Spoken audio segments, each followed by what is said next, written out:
And good morning to you. Happy holidays. Absolutely. We should be in bed with you, but life is not fair. I always say this, but we are always delighted to be the ones to wake you up, entertain you while you're in the comfort of your bed. Good morning to you. Happy Constitution holiday. Yeah. Belated Constitution holiday. I am Serwaa, Amihere, and as always, I'm excited. It's a pleasure to come your way every morning here on the show. You know that I'm not here alone. I'm here with... Well, I'm Joshua Kodjo Mensah, and Constitution Day, it's a beautiful holiday. But what do you make about this arrangement? That if the holiday it's my name. I told me Joshua Kodjo Mensah. You guys need to see what Audu just did. Like, Audu is flabbergasted, I don't know why people have a problem with my name. It's my name. It's my name. What do I make of the holiday the arrangement fact that to push it to the weekend? Mm-hmm. I like it, to be very honest. I really don't have any problem with it. It makes the weekend even longer. It's just that we don't get to enjoy it because we come to work regardless, Exactly. But, I mean, if I don't like it, what will I do? When I like it, you still come to work. Exactly. But I actually do like it, and I think that GHOne is being so cool in this second term. Yesterday I saw pictures of him when he went to GBC, went to City, to Graphic, yes. Right? Oh, GHOne is so cool. But he didn't go to Wasa. No, he went to the state-owned media. Right. So to Graphic. GBC, okay. So Graphic. It wasn't City. I saw him. I think Graphic. I saw City. So City posted his video. Oh, at Graphic. that at Graphic. Okay, yes, okay. Yes, yeah, but it was so cool. He went on set. Yeah. The man is he's just so cool. Sometimes that's really all you need to warm the hearts of people. Absolutely. And I think he's found a beautiful way to do that. So yesterday at Graphic, for instance, he was gifted a frame that was the newspaper, the front page of the Daily Graphic on the day he was born. Right. And he was so excited to receive that. And when he went to GBC as well, Akushika also gave him a gift from GBC. And so it was nice. And he says that at Graphic, for instance, he says that Graphic mommy. That's what parents used to say way back, which cements the fact that Daily Graphic is indeed in the hearts of the Ghanaian people and has gained the gravitas to be called the leading newspaper in the country. And so, yeah, it was beautiful. Then later I saw the president give some moves at the Wasa. Yeah. And he actually got up, sang along with PSA. PSA is my favorite gospel artist. Of course. The man is just really cool. He has the aura. Hey, come on. The steez. Yeah. And the composure. Yes. For the I'm a fan of JM. It does not mean that I'm an NDC, supporter, but I like oh Lord have mercy, I would just cross the Lord. Anyway, but it's I can't stand their conversation, so you have to go out. Anyway, that's just by the way. You're welcome to the show. Today's a holiday. We were supposed to take it a bit easy, but because of the times and the seasons that we are in about 2 weeks, the NPP will go to the polls to elect a flag bearer for the 2028 elections. So 3 weeks. 3 weeks. Yes, 22 days. 22 days, yes. Actually, that's accurate. And so we cannot rest because they are not resting. Well, some of them are not resting. Some are resting. I don't see them. Maybe they're working behind the scenes. Who is resting? Engineer Kanoe Japan? Yes. And the former education minister? Why did you mention their names? You said they are not resting, but you mentioned two names, meaning you know that they themselves they are resting. I'm just asking questions. What is there? They think only one person will win anyway. And you know who will win. Hey, do you? Don't we all? According to the prophecy or according to the polls? According to, as students of politics. Right. Yeah. Okay. Well. According to data, not prophecy. But you believe in prophecies as well? I do. Exactly. I do. So I do. Yeah. But anyway, 31st should just come and go. Then everybody sees so this morning we'll have our usual conversation with our guests, our journalists, because you know that on Fridays we take it easy, talk to journalists instead of the politicians. And then we'll have a conversation with Sticker.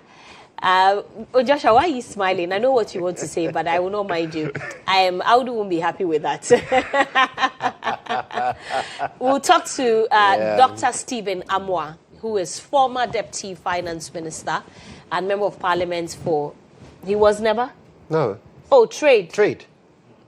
He was finance, yes, okay. Eventually. They made him finance minister, yes. Deputy. Yes. Okay. Yeah, he first became trade and then he was moved to finance, yes. And he's member of parliament for the Inshaeso constituency. Well, yesterday, Joshua sat with Dr. Gideon Boako, who called Sticker tribalistic and said his commentaries, some of them, were bigotry. Well, Sticker won't be happy about it. He's not. He's not happy about it. And so this morning he'll be taking his turn on the show to respond to these. I am particularly interested in knowing why he supports Kennedy Agyapong, because he has said several times that Dr. Bawumia is intelligent. Dr. Bawumia, has great plans for the country and for the youth of this country. Yeah. So I really do not know why he's not supporting Dr. Bawumia. But anyway, the director says I should move on. So let's bring you the quote of the day.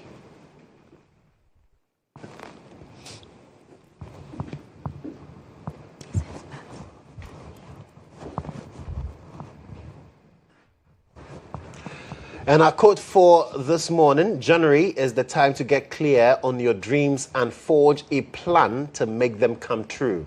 Yeah, you have to be clear. Know exactly what you want to do for the year in January, and then more importantly, forge a plan to make those dreams come true.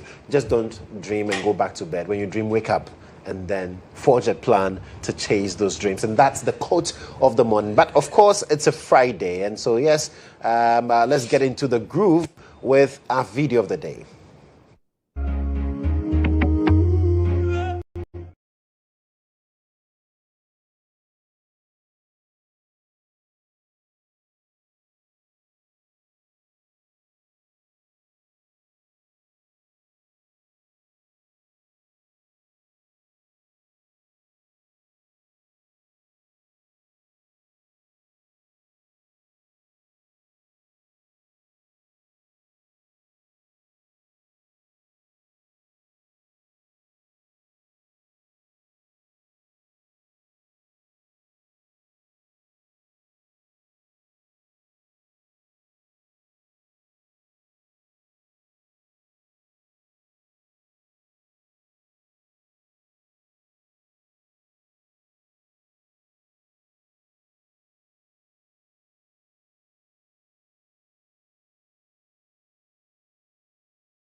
Well, welcome back to the show, and this is the Weekend Review segment where we get to sit and talk about all the issues that have been raging since the beginning of the week. Of course, it's the holiday edition, and I've been joined by my senior journalist, I should say, and I have Elvis Darko here. He's the managing editor of the News Center newspaper. Awudu Muhammad is also here, and he is the managing editor of the Custodian newspaper, and Ibrahim Al-Hassan, who is the head of current affairs here at the EIB network, producer for the show, producer for SOA, the award-winning SOA, among others. Gentlemen, good morning. Good morning. And Happy New Year to you, Elvis. Yeah. Right. The country will move on without any major challenges, so that, as you all said, money will come into our pockets in droves, so that every Ghanaian will live in good health. Absolutely. Yes. As for IB, he's told me already what he wants for the new year. Yes. How he New Year resolution. Yes. New Year. yes. New Year. Okay, so New Year, it started already, right? Yeah, so, see, Joshua, the most difficult thing for anybody to go through, and it's linked to money, is for somebody to ask you for help, and you are unable to. Yes. Right.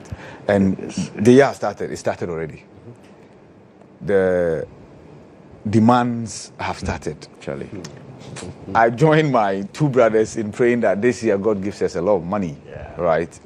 Of course, money that will not lead us astray. You know, there's money, level of money that will lead you astray. Good money. So, good money, and for us to be able to attend to the needs of people who depend on us. It's very important. It's very important. Very important. Very important. But today's a holiday, and we get to enjoy the holiday because of 7th of January, which is Constitution Day.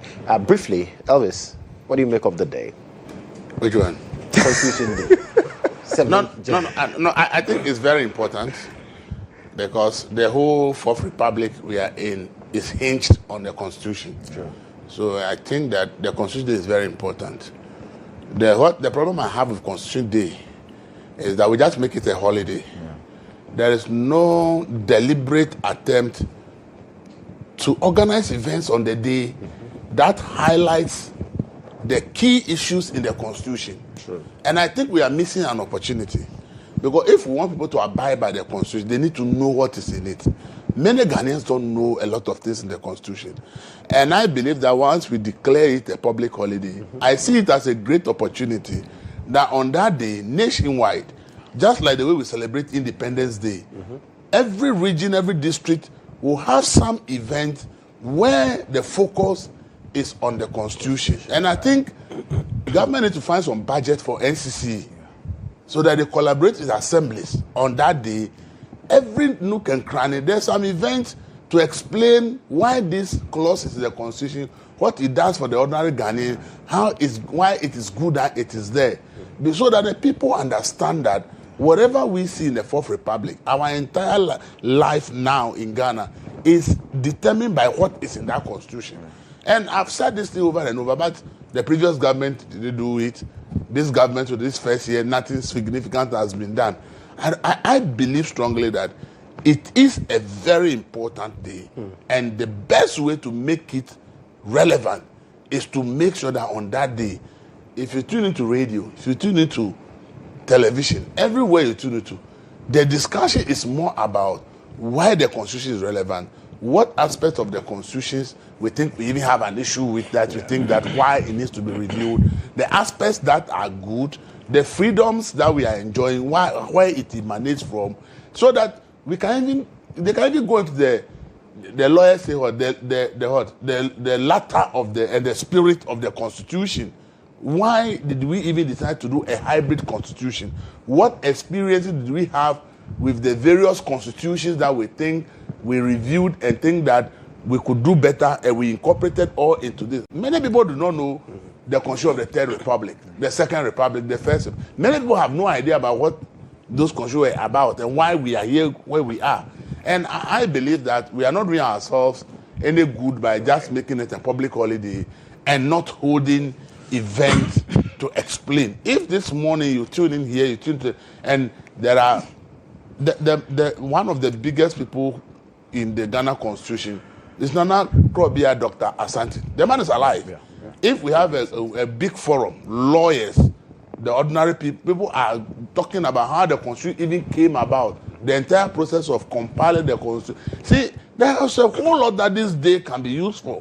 But unfortunately, we just declared a holiday. It was a good thing that Akufo-Addo decided that we must have a holiday on this day. But they just left at a holiday.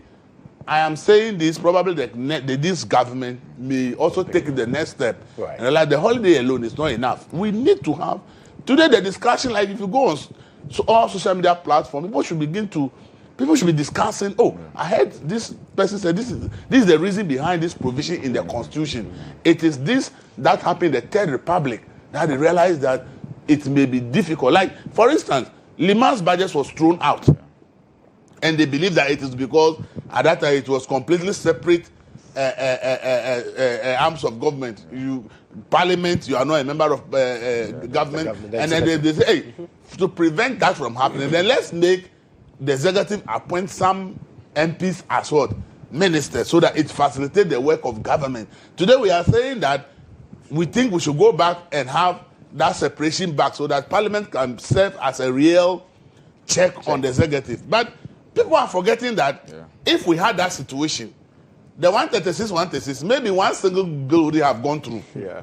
Do you understand it? Right. People, you see, so this is where you do a discussion. For instance, if we have a complete separation of powers, of powers from the various arms of government, and we had 136, would the government of 136 at the time, how difficult it would have been for the government if they, because in fact, some of the members of parliament who belong to the government side themselves did not even like some of the things their government was doing.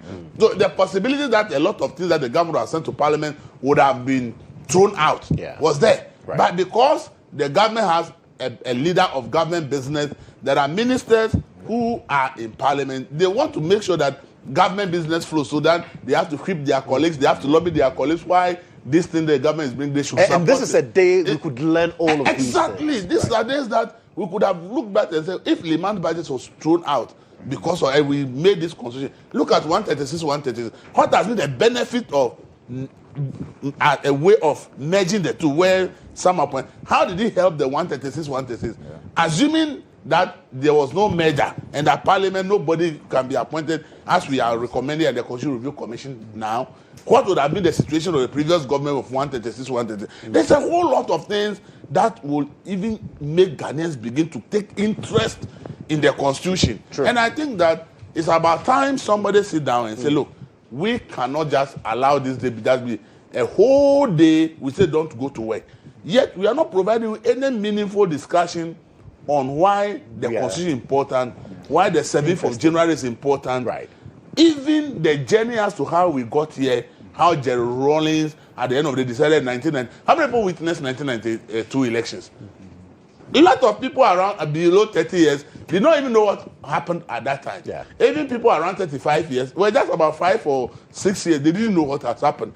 All these things are things that we could take time and explain so that the younger generation now gets to know when we say the Fourth Republic.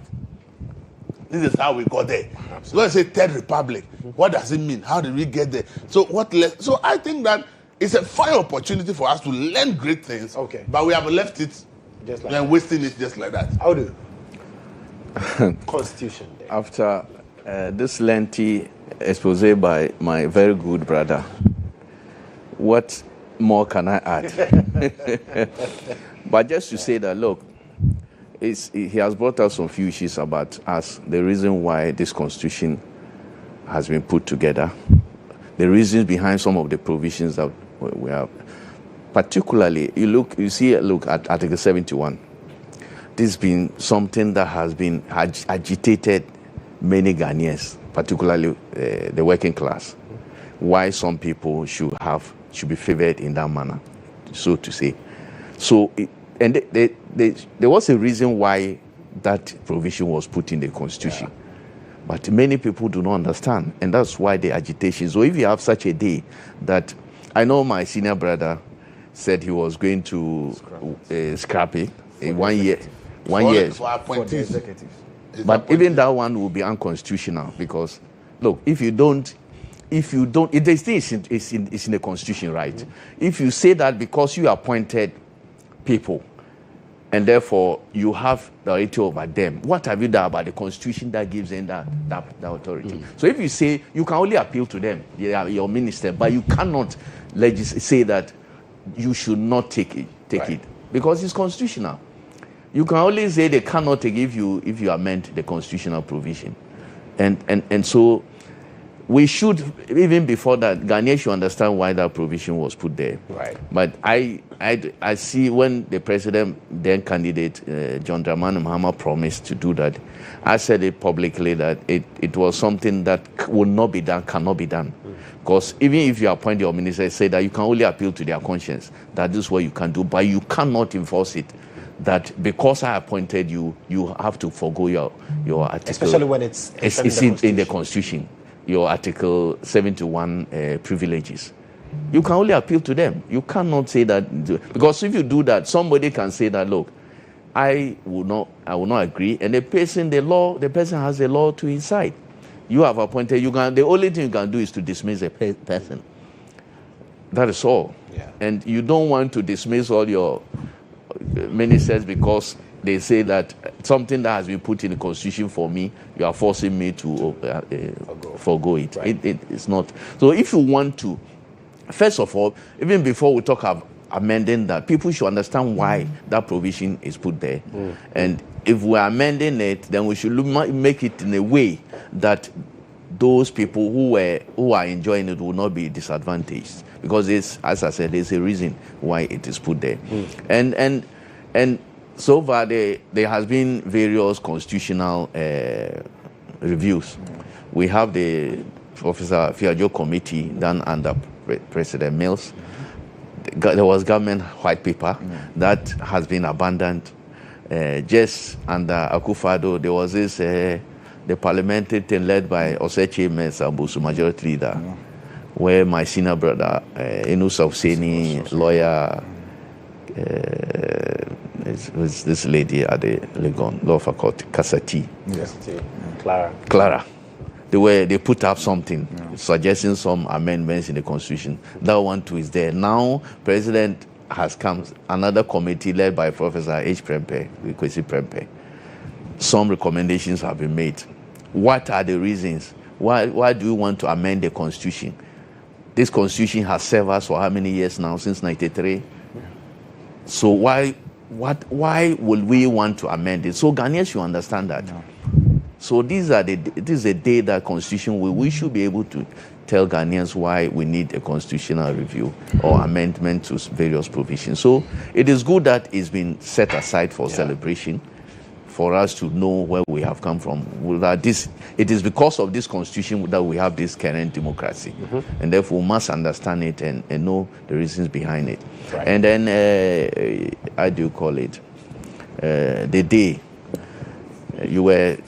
you guys were asking, you were the one asking Serwaa why moving it, shifting it from midweek to weekend. Brilliant idea. Many people advocated that, and I think that President listened to it. That look, people come, if it were to have the holiday on Wednesday, Thursday you are coming to work, and then Friday. And some, when people enjoy holidays, going to work the following day is always a problem. Yeah. The productivity level is low. But this time they've taken it so you have the rest today, tomorrow, Sunday, and Monday you are fresh. You come refreshed to come back to work. It's a brilliant idea. Absolutely. I think United States do the same thing. And I don't know some other countries. So that one is good. And I think even if it falls on a Monday, we should take it to Friday. Yes. We are set, our mind is set, I want to work from Monday. The Monday, I think the solution is there already because it's from Friday, Saturday, Sunday, that's what I'm saying, and then the Monday you are home, and then Tuesday you go to Our work. minds always want us to go to work on Monday. Okay, From Friday, we want to start from the. Okay, I get you. So for me, let's work Monday to Thursday, and then every holiday let's put it on a Friday. Others have actually started the 4-day week. Yeah, I think Norway is trying it. Holland, I think, they are moving towards that. Yeah. They think the 5 days is too stressful, so they Yeah, are cutting Monday it down to Friday, Thursday. And so far, the figures point to increase productivity. Yes. Yeah. You are. Yeah. That's so true. that's for the holiday aspect. Yeah. Now back to Constitution Day. Yeah, I think, and I've insisted, I've maintained that this day ought to have been named GHOne Rawlings Day. Right. Okay. In fact, the whole idea behind the Constitution Day is to honor Chairman Rawlings, former President Rawlings. Because, yes, trust me. We were in Parliament when the bill came. The argument was that we are honoring the Constitution, and that's the fourth Republican dispensation. Who was the one who spearheaded that, albeit with external pressure or whatever? It was Rawlings. He ushered us into the fourth Republican dispensation, right? The man truncated the Republic. But he ushered in the fourth Republic. That is a fact that cannot be erased, right?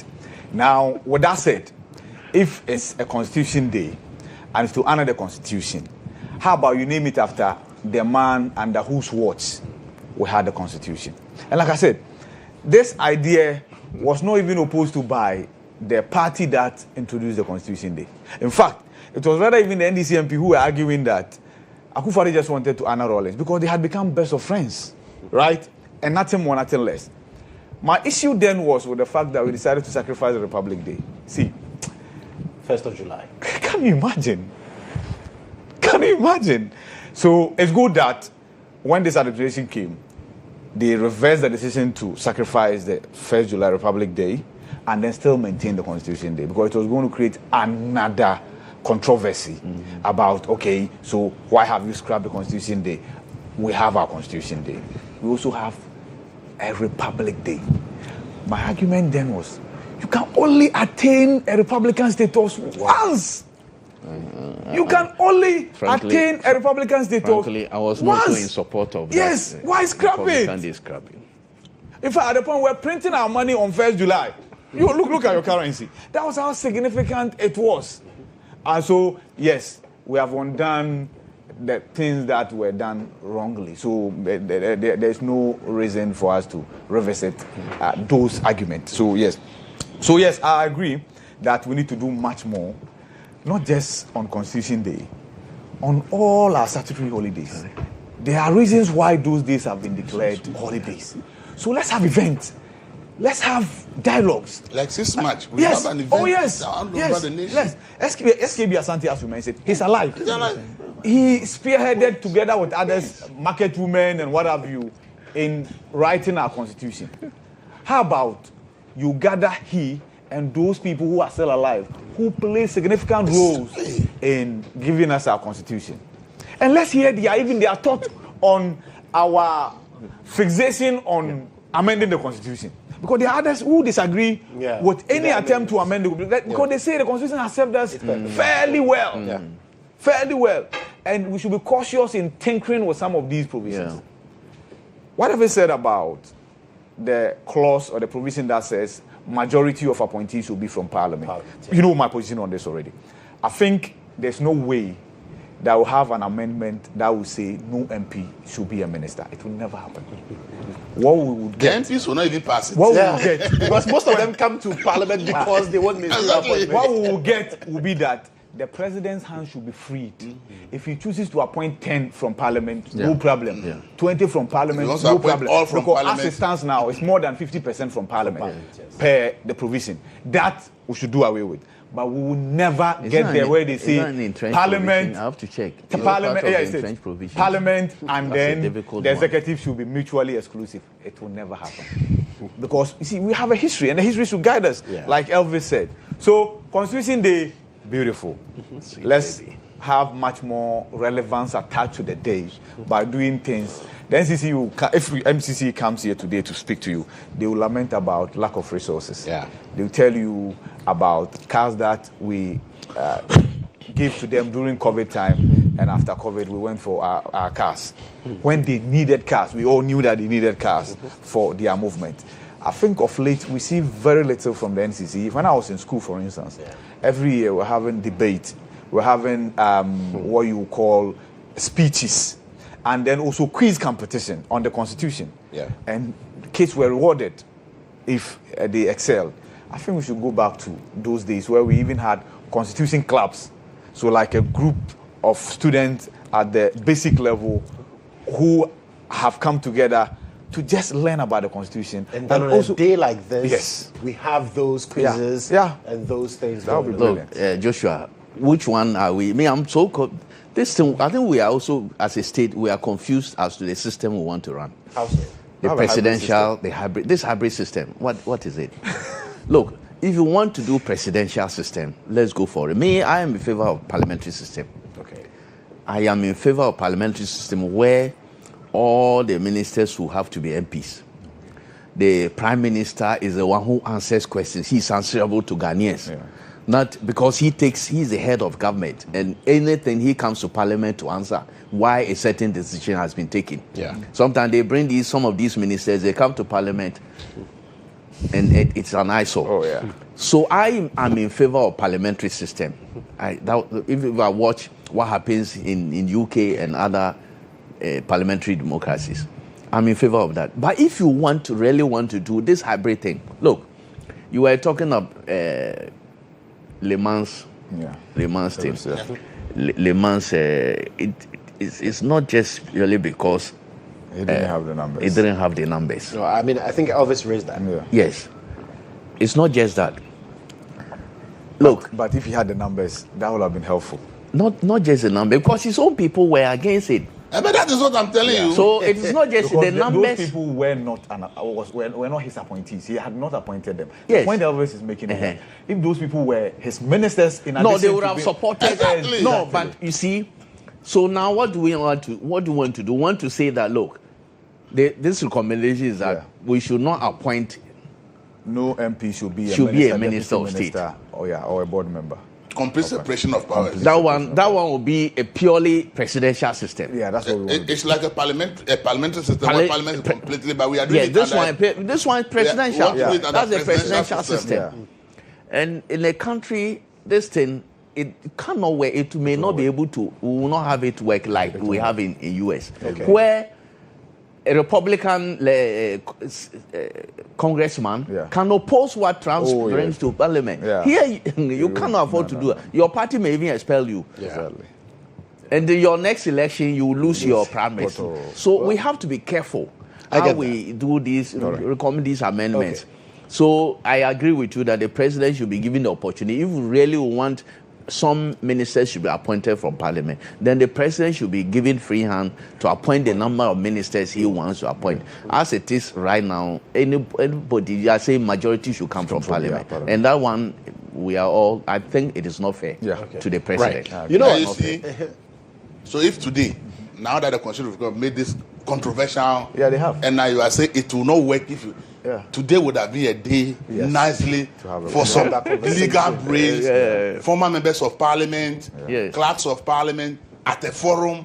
Everybody is pointing out why they think this recommendation will have issues if implemented. You understand it? Like, we would have a very even before we go to the referendum in the system. Then people will now realize that this recommendation clearly. With what all these people who have experience and have gone to the system are saying, we don't think it has to work. So when it comes to the referendum, the person is well informed. Absolutely. But right now, you want to organize a referendum at the point where people are not even well informed about the rationale behind some of this. But with that, we'll get there. Government has decided not to issue a white paper. Right. So there will be another implementation committee. Okay. That will be formed. We'll get there. For that education, we will. Do you understand? And it's not like it's a brilliant. They'll go for organize. We get to learn more. We need to let people to understand. Absolutely. Like you talk about Republic Day. How do you want to scrap a Republic Day when that is the day that you finally exited the control of the colonial master? It's a significant day. But the question is, on Republic Day, what fora do we organize to let Ghanaians understand that this is the significance of the day called Republic Day? We're celebrating the veterans. Do you understand? Instead of us telling people that, look, this is what slave trade has done to us. This is the kind of damage they caused us. This is the struggle people went through to get us out of the control of the slave master. And even when we voted and decided that we want, they still were controlling until 1st July, where they officially allowed us to take charge of our own destiny.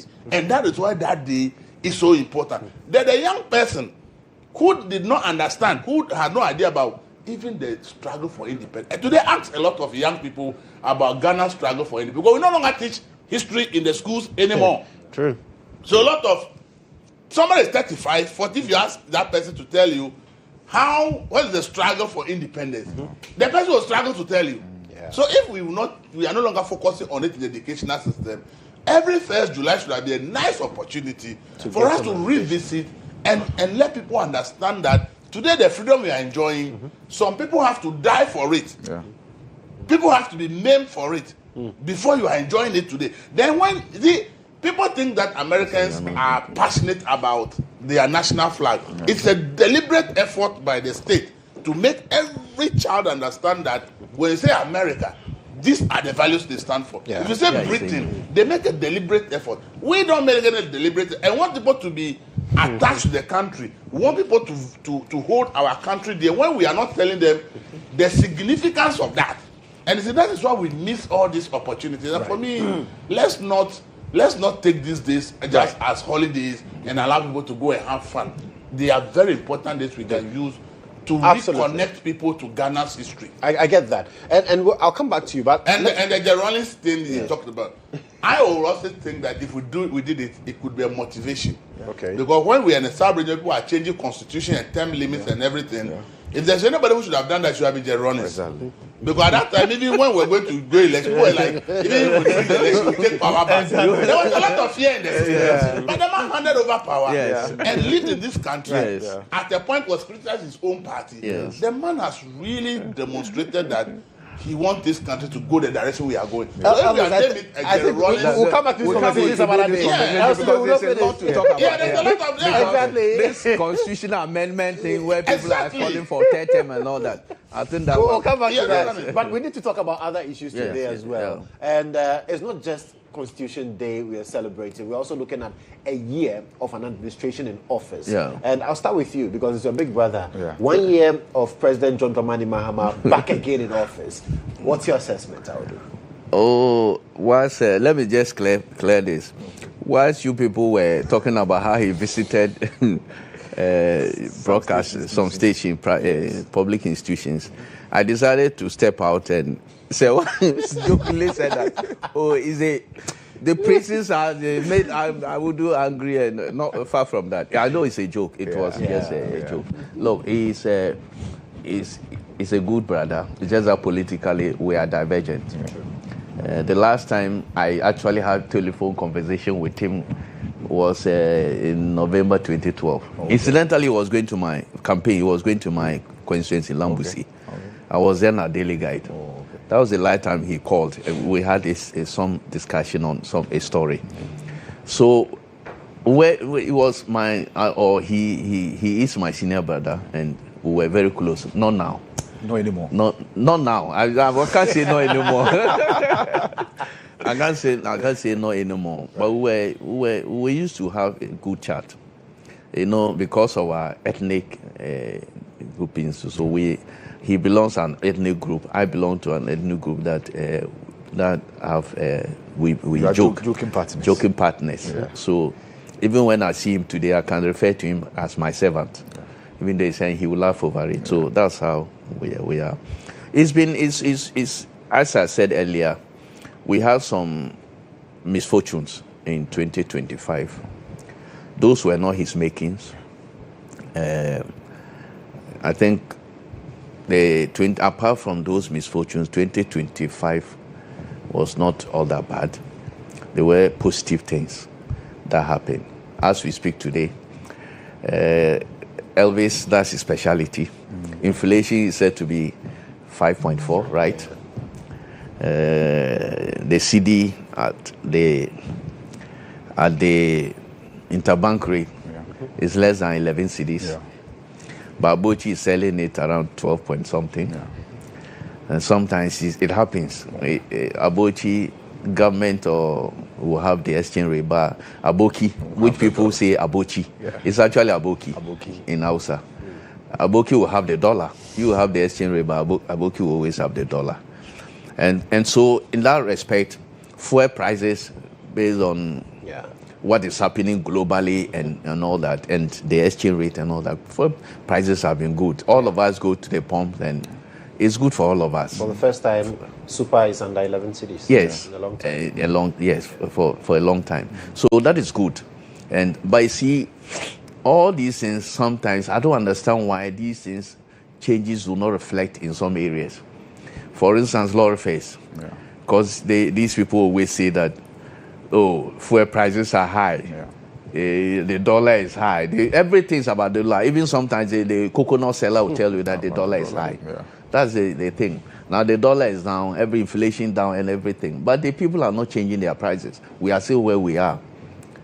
If inflation has moved from 23 to this thing to, how do you call it, 5.4, it's so significant that people, economists will tell you that it's just the rate at which prices are changing and all that inflation. But I think that when inflation drops like this, it should reflect in prices.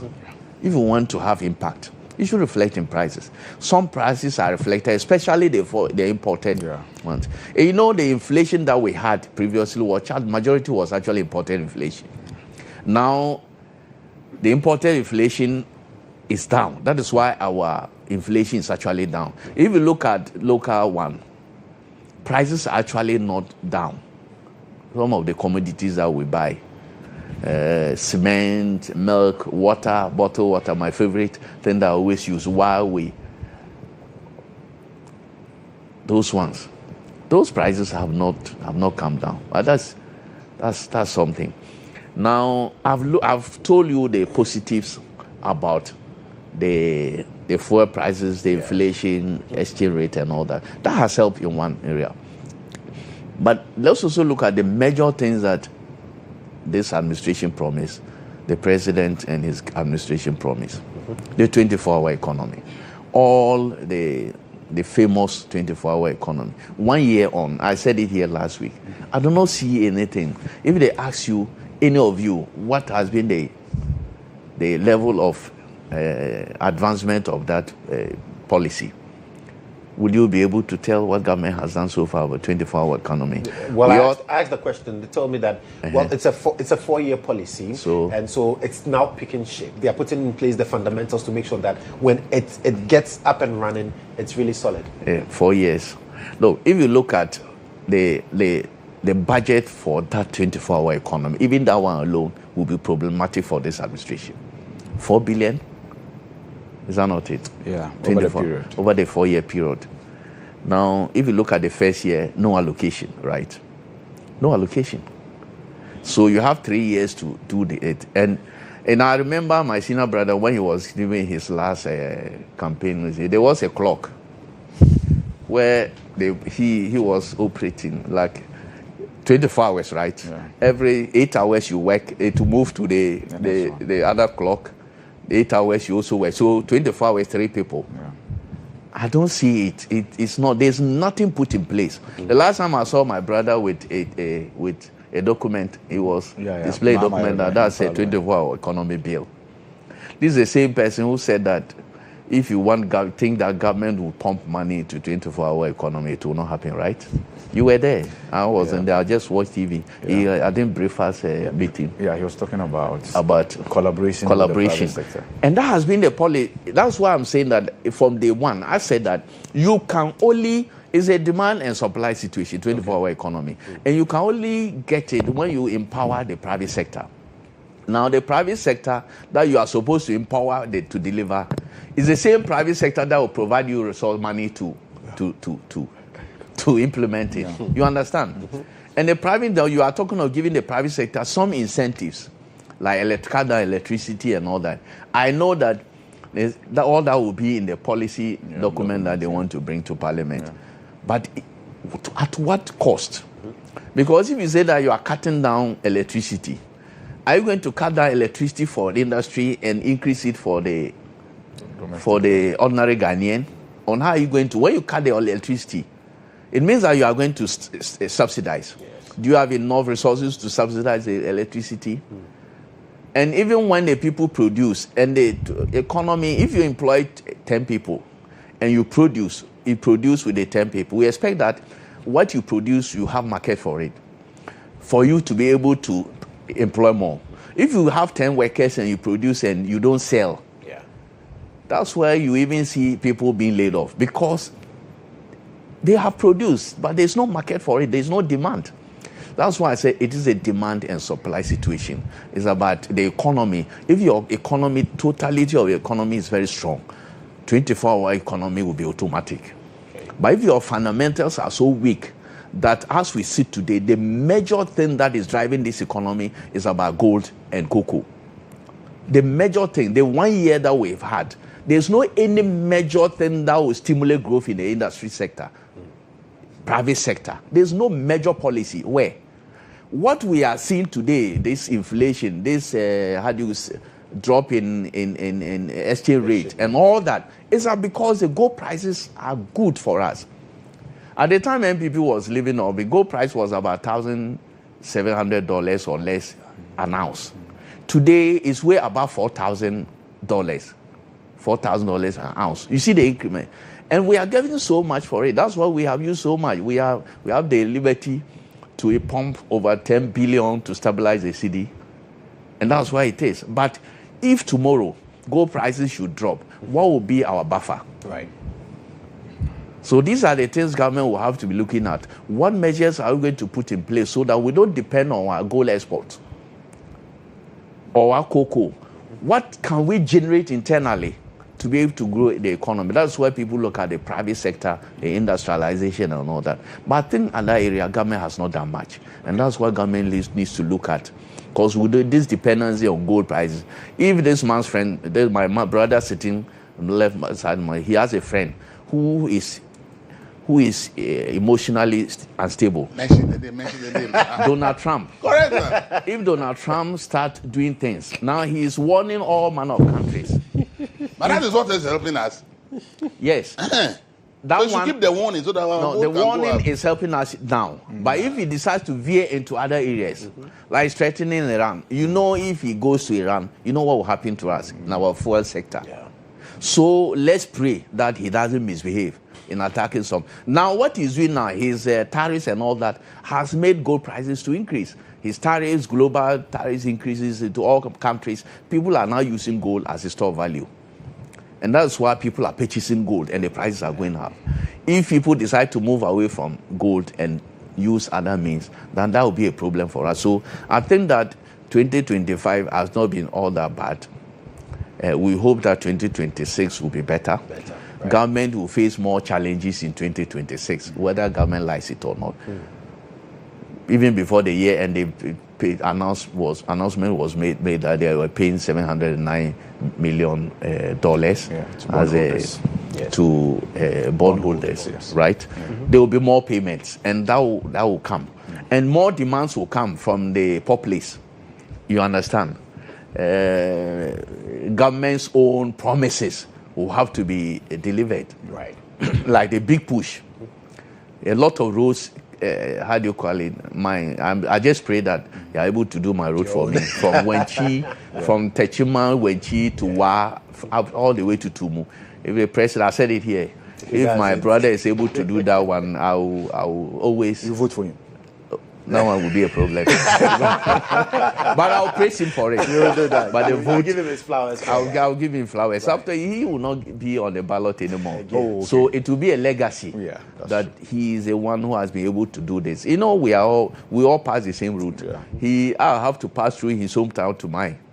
I pass through Bole to go to my hometown. So if he's able to do that one, it will be a legacy for him, and we'll praise him for it. Absolutely. As a son of the soil. The soil. Let me come to you, Elvis. Assessing John Mahama's 1 year in office. Well, the fact is that you can't take it away that the first year of John Mahama has been good. Economically, the economy, we all can feel the impact of the economic policy in terms of exchange rate management. Okay. And the exchange rate management, we feel it, we go to the pumps, and we know that we are buying less. We're paying less for the fuel. So we can all say it. Yeah. In terms of things that are imported, the lower end value products, you will see that prices have decreased, which we also are benefiting directly. So everybody in Ghana can testify that the single decision to manage the exchange rate with a tool available to every central bank, that has made the cedi stable and at a lower rate. We feel it at the pump in the price of some pence. That is good. We can't take that away from him. So that has been good. So economically, I think that he started well on the economic front. And I always say that when you manage the economy well, everywhere benefits. Because everything you have to do, it boils down to money. Yeah. And money only comes from the economic aspect of management. Yeah. So that aspect, you can't take it away from him. The review of the VAT, at least, saving the consumer about 1.9% of money should have paid. It's good. As to whether the companies are going to pass it on to us, especially local producers, is an issue we all have to be concerned about, because it's a free market economy, and whether you reduce the VAT or not, the decision to reduce the price of things is in the hands of the trader. Yeah. And I've always said that two groups that brings every government down are drivers and traders. Once they are against you, your government will go down, because whatever they do affects everybody in Ghana. Yeah. Everybody buys. So a trader's decision they make can make or make a government. Everybody sits in a car or owns a car. Yeah. So if majority of us are using Trotto and Co because the public transport doesn't work, if driver decided to say, even if things are going down, we will not reduce pricing, you are finished. These are the two main groups that brings every government down. They are the ones who also bring governments to power. These two groups. So when you are doing every economic policy, be very mindful of how these two groups actually react to your policy. So economically, you cannot take it away from him that he has one of the best first years in government in the Fourth Republic. That is very important. And he deserves the credit, because if he had come and the economic indicator has gone negative, we will blame him. Yeah. We will blame him. Yeah. But we should also understand that all these things are happening not because of Ole John Mahama's decisions. It's because the previous government took a very painful decision, which has never happened in the history of Ghana, that they will do what we call a debt exchange program to save the country a minimum of $4.7 billion of money that government is supposed to raise and pay to people government owe. And therefore, that savings that is supposed to save us from 2024 to 2028 of 4.7 billion has become a fiscal space that has been created. Now, if you are able to raise that money, instead of going to pay to the people you owe, they are forgiving you. So now if you're able to raise it, now use it to do development. Yeah. So that has reduced also the pressure on government finances. So the foundation laid by the previous government is what they are continuing. I said they can come and decide not to continue, and everything will go haywire, and we will say they have destroyed the economy. So now the fact that they have aligned and they have also taken more decisions, that is helping. It's very good. For now, in the first year, you see that the central bank and the finance ministry are on the same path. Yeah. They are all agree on what to do together to make the economic indicators look good, which is good, because the problem of every government is that while the central bank is always right and will always show the right direction, because the finance ministry has political issues, they are always likely to divert away from the central bank. That's where the indicators begin to misbehave, because the two institutions are not working together. Yeah. That is what. So now, with the first, you realize that there's a serious coordination between the central bank and the finance ministry, which has also helped to put the economy on this path. And another good decision the government also took, which it should be praised for, is the decision that before any contract to be awarded, Atufosin has to approve, because he sees the money, he knows how much is available. That decision is so important because, see, we all know that every institution wants to award contracts to solve their problems within. So if you give that free hand for heads of institutions to be signing contracts, but before you realize the debt is like this, your revenue is like this, right? Because people have signed all kinds of contracts that you don't have the money to pay for. So that decision also to control expenditure through that process, where the finance minister will determine that this thing you want to do, I think I can find the money for it before you do it. I think that has also helped the first year. Yeah. And I hope they can maintain it, because when you get to 2027 to 2020, that's where a lot of pressure is going to come down. Open up the public purse because the public is complaining that they don't have the money. This single-digit inflation, President Mose and as president and Dr. Dufo as governor, we had single-digit inflation for 3 continuous years. Yeah. But when we entered 2012, and then the whole Ghana is saying that there's no money in the system. And then when they went around to their survey, they realized that they may lose the election because there's too much despondency that there's no money in the system. They have to issue all kinds of contracts. We overspent our budget by $4.5 billion in just 2012, simply because if that is not done for some money to flow in the system, people were not going to vote for the NDC. So I hope that we don't run into that problem in 2027, 2028. So with all this, we can give the credit to Mahama, the positives. Yeah. But he has also come up with some very negative things that really have also affected the first year. The removal of the chief justice was a serious negative. Okay. On the Mahama administration. The sacking of public sector workers has been a very negative thing on the administration. The Galamsey here, now we are even asleep. We are pretending that we don't even know that Galamsey, but it's going on seriously. The Galamsey fight is going nowhere. It's the same. The soldiers go and arrest you on TV. Meanwhile, the people in the bush, the following they're doing, it's the same thing we have been doing. These ones are there. The LGBTQ issue, we don't know where we are going. Hey, the critical issues of Mr. Speaker. The critical issues of how to translate the paper growth now to the lives of the people is where we are. These in the Fourth Republic, this country. Every government has achieved some stability at a certain point in time. True. It's about moving to the next level of translating the lives of the people. That's where the problem is. So right now, you have given us hope. We have all seen the economic indicators, they are looking good. Now, everybody who has one challenge or the other and expecting a solution from government now is focused on the government. That if you say the economy is doing so well by A, B, C, D, now I need to benefit from that performance. So where am I getting? So the teeming unemployed youth, who the 133 has been promised to, and they think will bring jobs. Now, this is the highest expectation they are going to have. So you feel that from this year, we'll see the reality? The pressure starts mounting because those who are looking for jobs will say, the economy is doing well. The president has praised it. Everybody has talked about the economy. So now we have to find the performance of the economy in our lives. So they will now be asking for jobs. Right. And you see, those jobs they are looking for will not come. In the sense that government cannot be the one that be the largest employer. It has to be private sector. So when they talked about 24-hour economy, I have said that the gateway for 24-hour economy is one district, one factory. Because it's private sector that must generate the jobs. Government cannot absorb the people who are looking for jobs.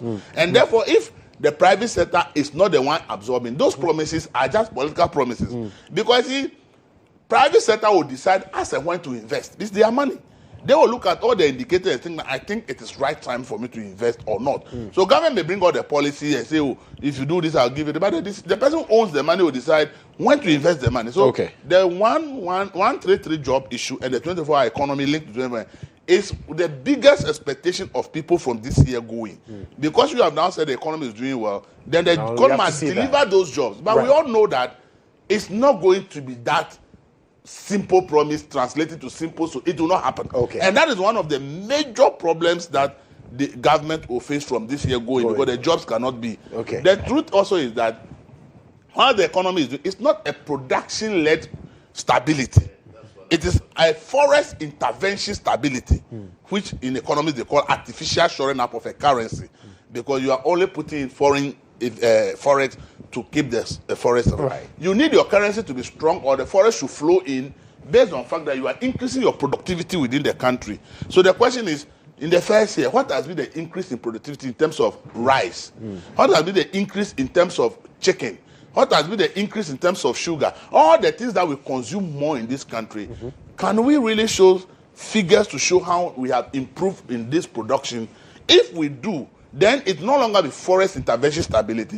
It will be production-led stability. But the production-led is what we have not been able to achieve. People talk about there's a rice glass, there's a chicken glass. There is nothing called glass. The reason they have the glass that the local producers, their products are more expensive than the imported one. And the system is choked with imports. So the local people will be complaining that they have a glass. It's not a glass. It's a matter of price differentiation. So people will go in for the imported chicken, which is the imported rice, because it's cheaper than the local ones. The local ones will complain that the little they have produced is not being bought. Then somebody comes to tell us that it's a resource of glass. The glass is the import have actually saturated the market. Right. And their prices are cheaper. Okay. That's why no people are not buying the local ones.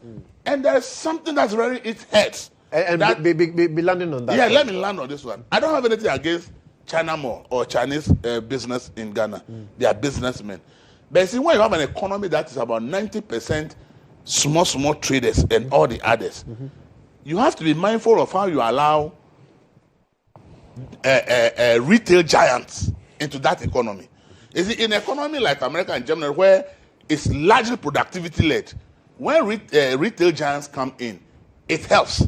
But in an economy where your majority of your employment is created in this tabletop, small retail business, if you allow retail giants to come in, what it means is that you are taking away all the customers from these small retailers, now move to the retail giants because of the volumes they are bringing in and the resources they have. They are selling at a cheaper price than the person who is doing the small table as his or a source of livelihood. So with time, you realize that your unemployment will become worse because the person who says, maybe 5 years ago, I used to make a living by selling this in my corner. Right. Now all those who are going to the retail giants to get it at a cheaper rate, so they are not buying my own. So now I can declare myself unemployed. I think as a country, we have to look at it. People will give you, but America, you are not America. America is a production-led economy. Germany is a production-led economy. They are not a retail 80% small-scale traders market like we are. Okay. So I'm suggesting that I'm not against them, but if there can be a policy that will say the retail giants should be distribution points where individuals will not go to buy, but the retailers can go there and buy and come and sell. If not, very soon, a lot of our people who, even in Makola and other places, will not have people coming to buy. Will not have people, because see, this China Mall are being located closer to communities where there's dense population. Let me bring it back. And we should have to be careful. No, it's very important to me. I understand I sat down and looked at the potential on increasing our unemployment in this country. Because I'm a buyer. If I can go to China Mall and I get it cheaper, the possibility of me going there rather than buying from the person selling next to me is high. Okay. Ivy. Well, so just to touch on that. I think you can also look at it from the other angle of the tabletop retailers having a place where they could go and then buy from the malls that you mentioned, right, at cheaper prices and come and sell in the communities, because that's what's happening. That's the other side. But I get the point he's making. Because now you go to bed, you wake up, and there's more. I don't want to associate. I guess the point he's making is that if we are really limiting it to only retailers, then that is fine. But in the point where you can just work as an individual and go to those places, I get that. But you also look at convenience. So the tabletop hawker goes to those big malls, right? Buys the things and comes and then at least places a percentage on it and then also earns a living. And that's what happens. Yeah. Many people go to these malls. But I get his concern, and I've heard many people raise those concerns.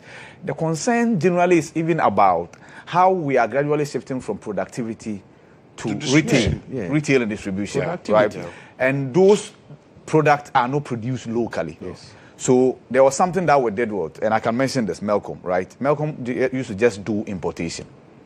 At a point, the system felt like, no, that will not be helpful. And then I'm sure as a business decision, they also went into manufacturing.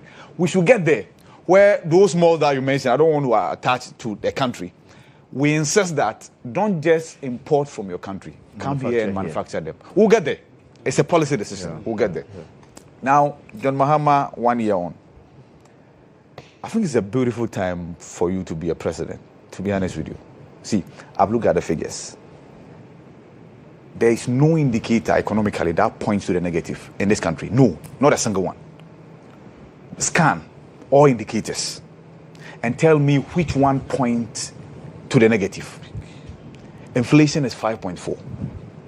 Like I said last week, after the average rate of appreciation and depreciation of the cedi against the dollar, 2025, for the first time since redenomination, the cedi is actually going to appreciate against the dollar. Unprecedented. Right?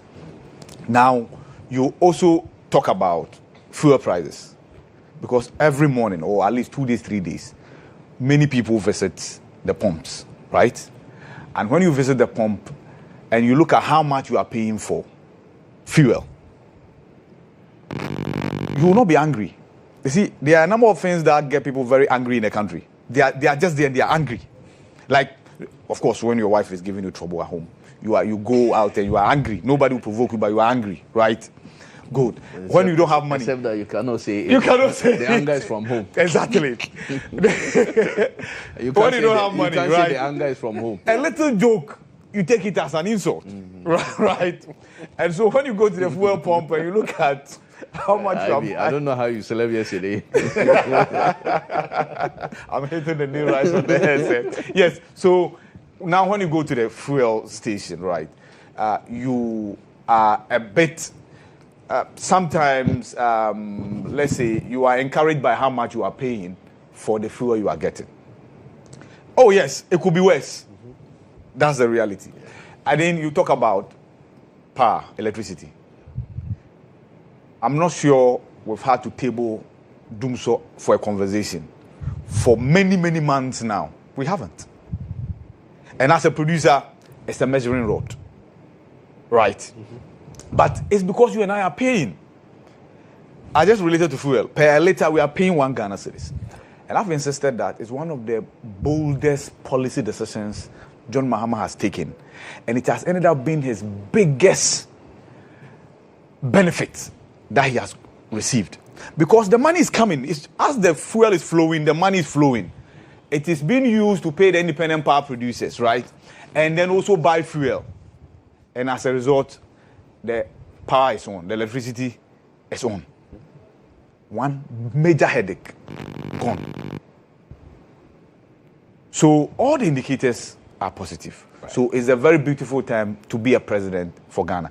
But then again, first years are generally like that. Just that this time around, the figures, the indicators have much improved. But every first year, in 2017, we're under an IMF program. Yes, the cedi was appreciating against the dollar. Government was able to remove so many taxes. Government was able to go to the bond market and get 3 billion. In fact, every year, Kenofurata was going for 3 billion like that. Easily. But that was where the mess was created. We felt so comfortable that every year we go to the Eurobond and we get $3 billion. And became a default policy decision. And so, yes, when Elvis talks about the DDEP and the fact that it's one of the most painful decisions ever to have been invested on, which is a fact, but something got us there. And that's what I just related to. We're borrowing like there's no tomorrow. We're borrowing without looking at how to pay.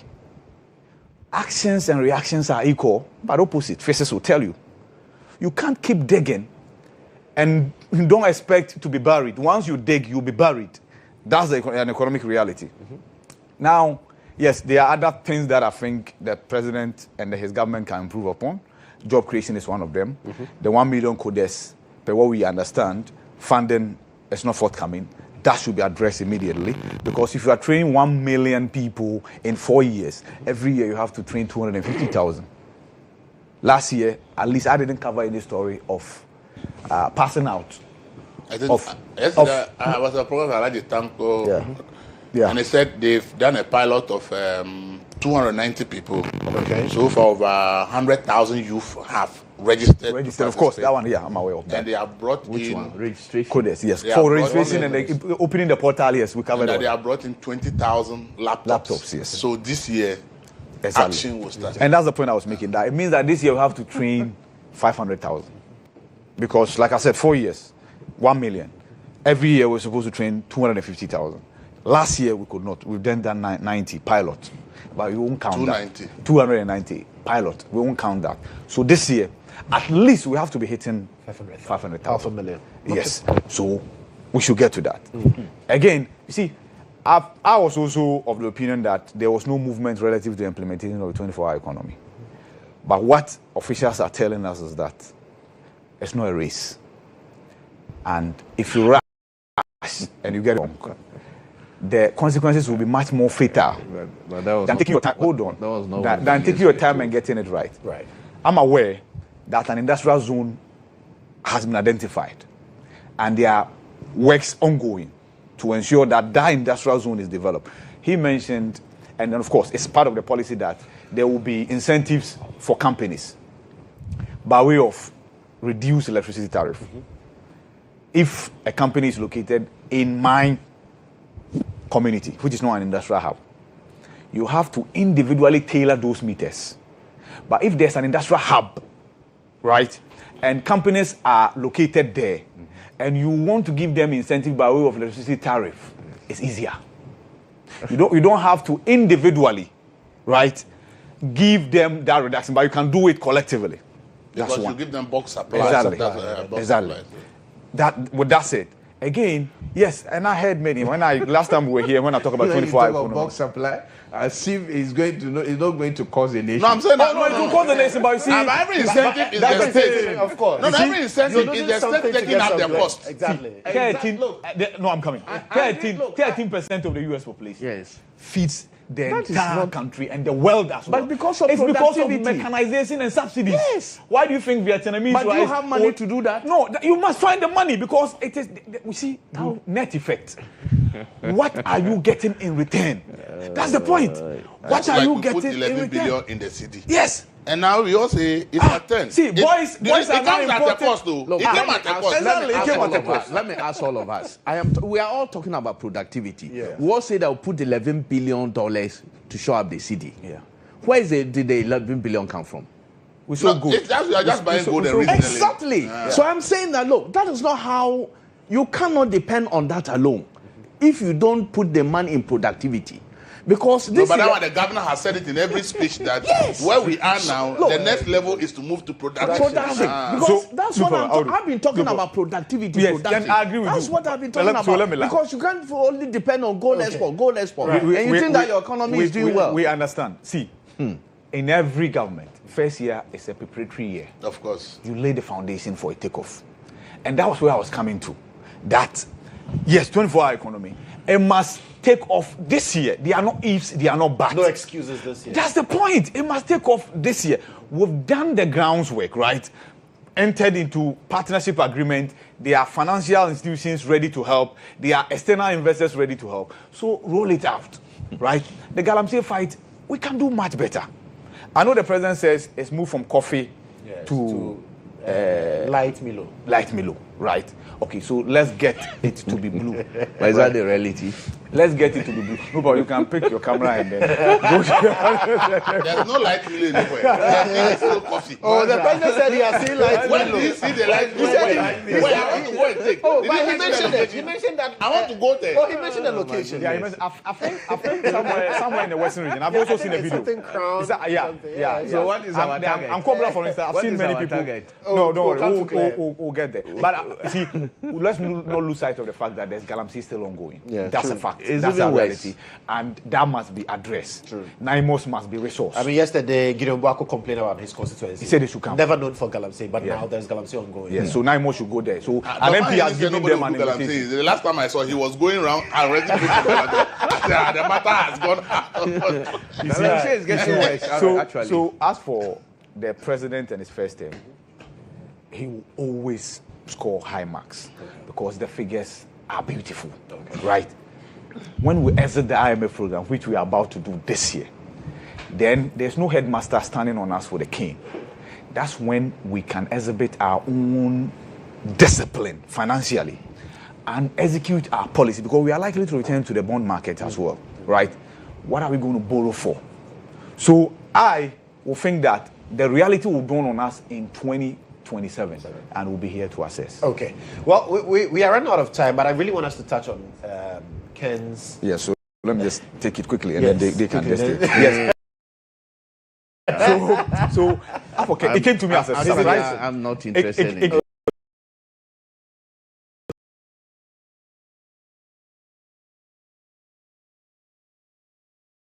It came to me as a surprise, Okay. right? But there are many Ghanaians in America residing there illegally. Many. I absolutely know some of them. They could not arrest anybody. Right? It's also because maybe Ken felt his visa will expire in February. Things many people don't know. A visa doesn't mean that you can stay in somebody's country for the duration of the visa. At every point of entry, they will determine how long you stay there. So it's usually 6 months. After the 6 months, you have to apply for an extension or leave the country and come back. That's where Ken Ofori-Atta found himself wanting. So his visa has not died. It's not expired, right? But his legitimacy to stay expired in June last year. So he's been there illegally since June last year. Of course, he's applied for his status to be changed. Yes. The status change could mean that he's applying to be an American citizen. We don't know. It could also be that he's applied for an extension of his legitimacy to stay. We don't know. But those of you who are expecting Ken Ofori-Atta to be deported tomorrow, let me tell you that will not happen, right? Because it's going to be a long-drawn legal battle, as his lawyers have indicated, right? Yeah. But in the end, if the U.S. government feels like he should be treated like the deportees that we received, right? Those that we went to dump, there was African national. They will bring him. For that one, I'm sure we will readily receive him, right?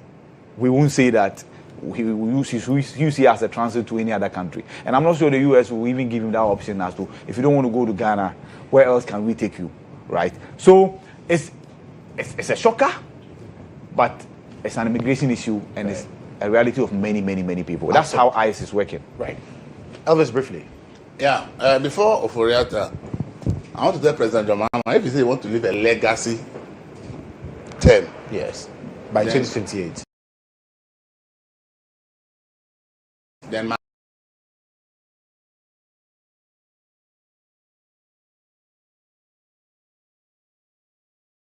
advice to him is that he should extend the IMF support to the end of his term. We agree. There are so many with the IMF. So instead of going to the bond market and take loans with higher interest rate, they get IMF money of any amount they need. But then the interest rate is lower. Okay. And then figures remain controlled. As IB has said, that is the problem we have. When we are under IMF, because we voluntarily sign on, we obey the guarantees. But then when we exit, there's so much pressure from the entire system. So you are likely to open the purse. And the moment you begin to open the purse, the problem is that the exchange rate and everything that you have under control will begin to expand. It's not only because we are investing 11 billion in the dollar. It's also because government has controlled its expenditure. Okay.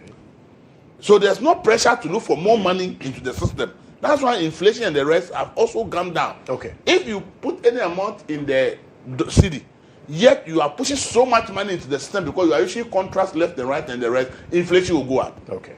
The exchange rate will tinker. So for me, if he says he wants a legacy term, he has certainly a very good first year.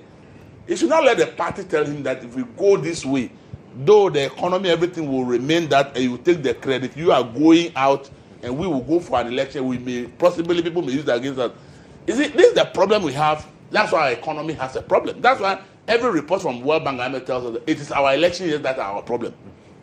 Because what we do in election years are different from what we do in other years. Yeah. And if you extend the IMF bailout to your end of your term, it means that you are going to be able to keep the economy to be under certain control. That everybody in the foyer will say you have the best 4 years. But the challenge you have, and with his party, is that it will hurt a lot of people in the system who will now say then it's better you go to opposition. Okay. But if we want to be using election, then our economy is never going to be able to help. Point. And that's why for me, if you extend it, fine. Ofori-Atta, the people who have information about it, I asked one or two people, say, the issue is simple. As IB has said, his visa is expiring and he needs to extend it. So he has applied for the extension. So even his passport and the rest have been submitted to the U.S. immigration.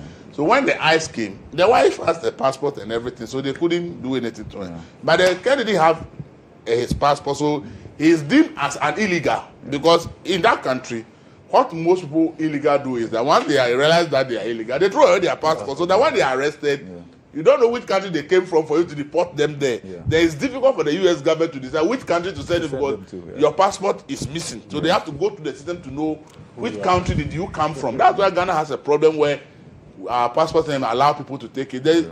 People are arrested and they call our foreign minister. They go to speak every Ghanaian language. People don't understand any. But they travel on Ghanaian passport. They say, but the man doesn't have any passport. But when we check our say he entered into America with a Ghanaian passport. So we will deport the person. The Ghana said they will not give the travel document because this person can't speak any of our language. So he's not a Ghanaian. Then they say they don't care. They don't know anybody. What they know is what document the person entered the country with. So for that issue was that the passport, I'm told, the person told me that he has submitted the passport and the documentation to immigration for extension of his stay. And so when the ICE people came, he cannot demonstrate that he has passport, the valid visa and everything. So they had to take him. So now it's up to his lawyers to demonstrate and get all the documentation from the U.S. immigration to the authorities to say that this is his current status. And then if the immigration decides to clear him, or if they have to go to a court for a court order to say that they should wait until maybe immigration takes a decision whether to extend or not. So it's not like any extra over. But people are excited that they will bring him tomorrow. Some said it was Attorney General who went and deal with the U.S. It has nothing to do with the extradition order. For now, his arrest has nothing to do with that extradition order we sent. It's more of immigration control. And the Trump administration, my good friend Trump, the man who I trust so much because see he doesn't hide the things.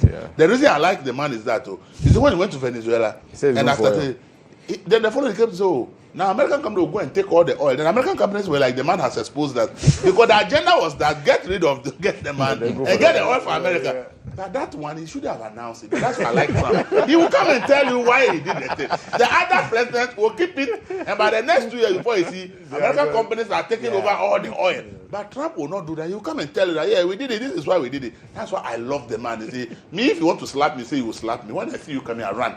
But if you are pretending laughing there before I say, give me one franc palm, that's what I don't like. That is the problem of democracy. The president will do all the bad things in the dark. He won't tell you. But Trump will come and tell you even before doing it. You see, Trump will not invade Iran. Now, once they have Venezuela, they are done. The problem is that they want to cripple the Chinese economy. 60% of all the oil China buys comes from Venezuela. So now that it's taken Venezuela, China cannot get 60% of oil anymore. It means that China's industrialization in terms of energy. In the January this year, 2025, America declared an energy emergency. So it means that they have an energy problem. And if they don't get more oil, production was going to suffer. So what they did was in the pure interest of America, not because of Trump, but they look at the national crisis. So they don't care about Iran anymore. Once they have Venezuela, it doesn't know that once Trump has done that, China will be looking for oil elsewhere. America doesn't mind because they know the reserves. Well, Ghana, all the party Ghana. But let me give you a time for the MPP primaries because in 22 days, the MPP is going to the polls to elect a leader. And so far, we are hearing so many things. And I mean, I've had cause to worry about how the party will be able to rally its base after this very heated campaigning towards the flag bearers. I have a policy that people think that it is so radical.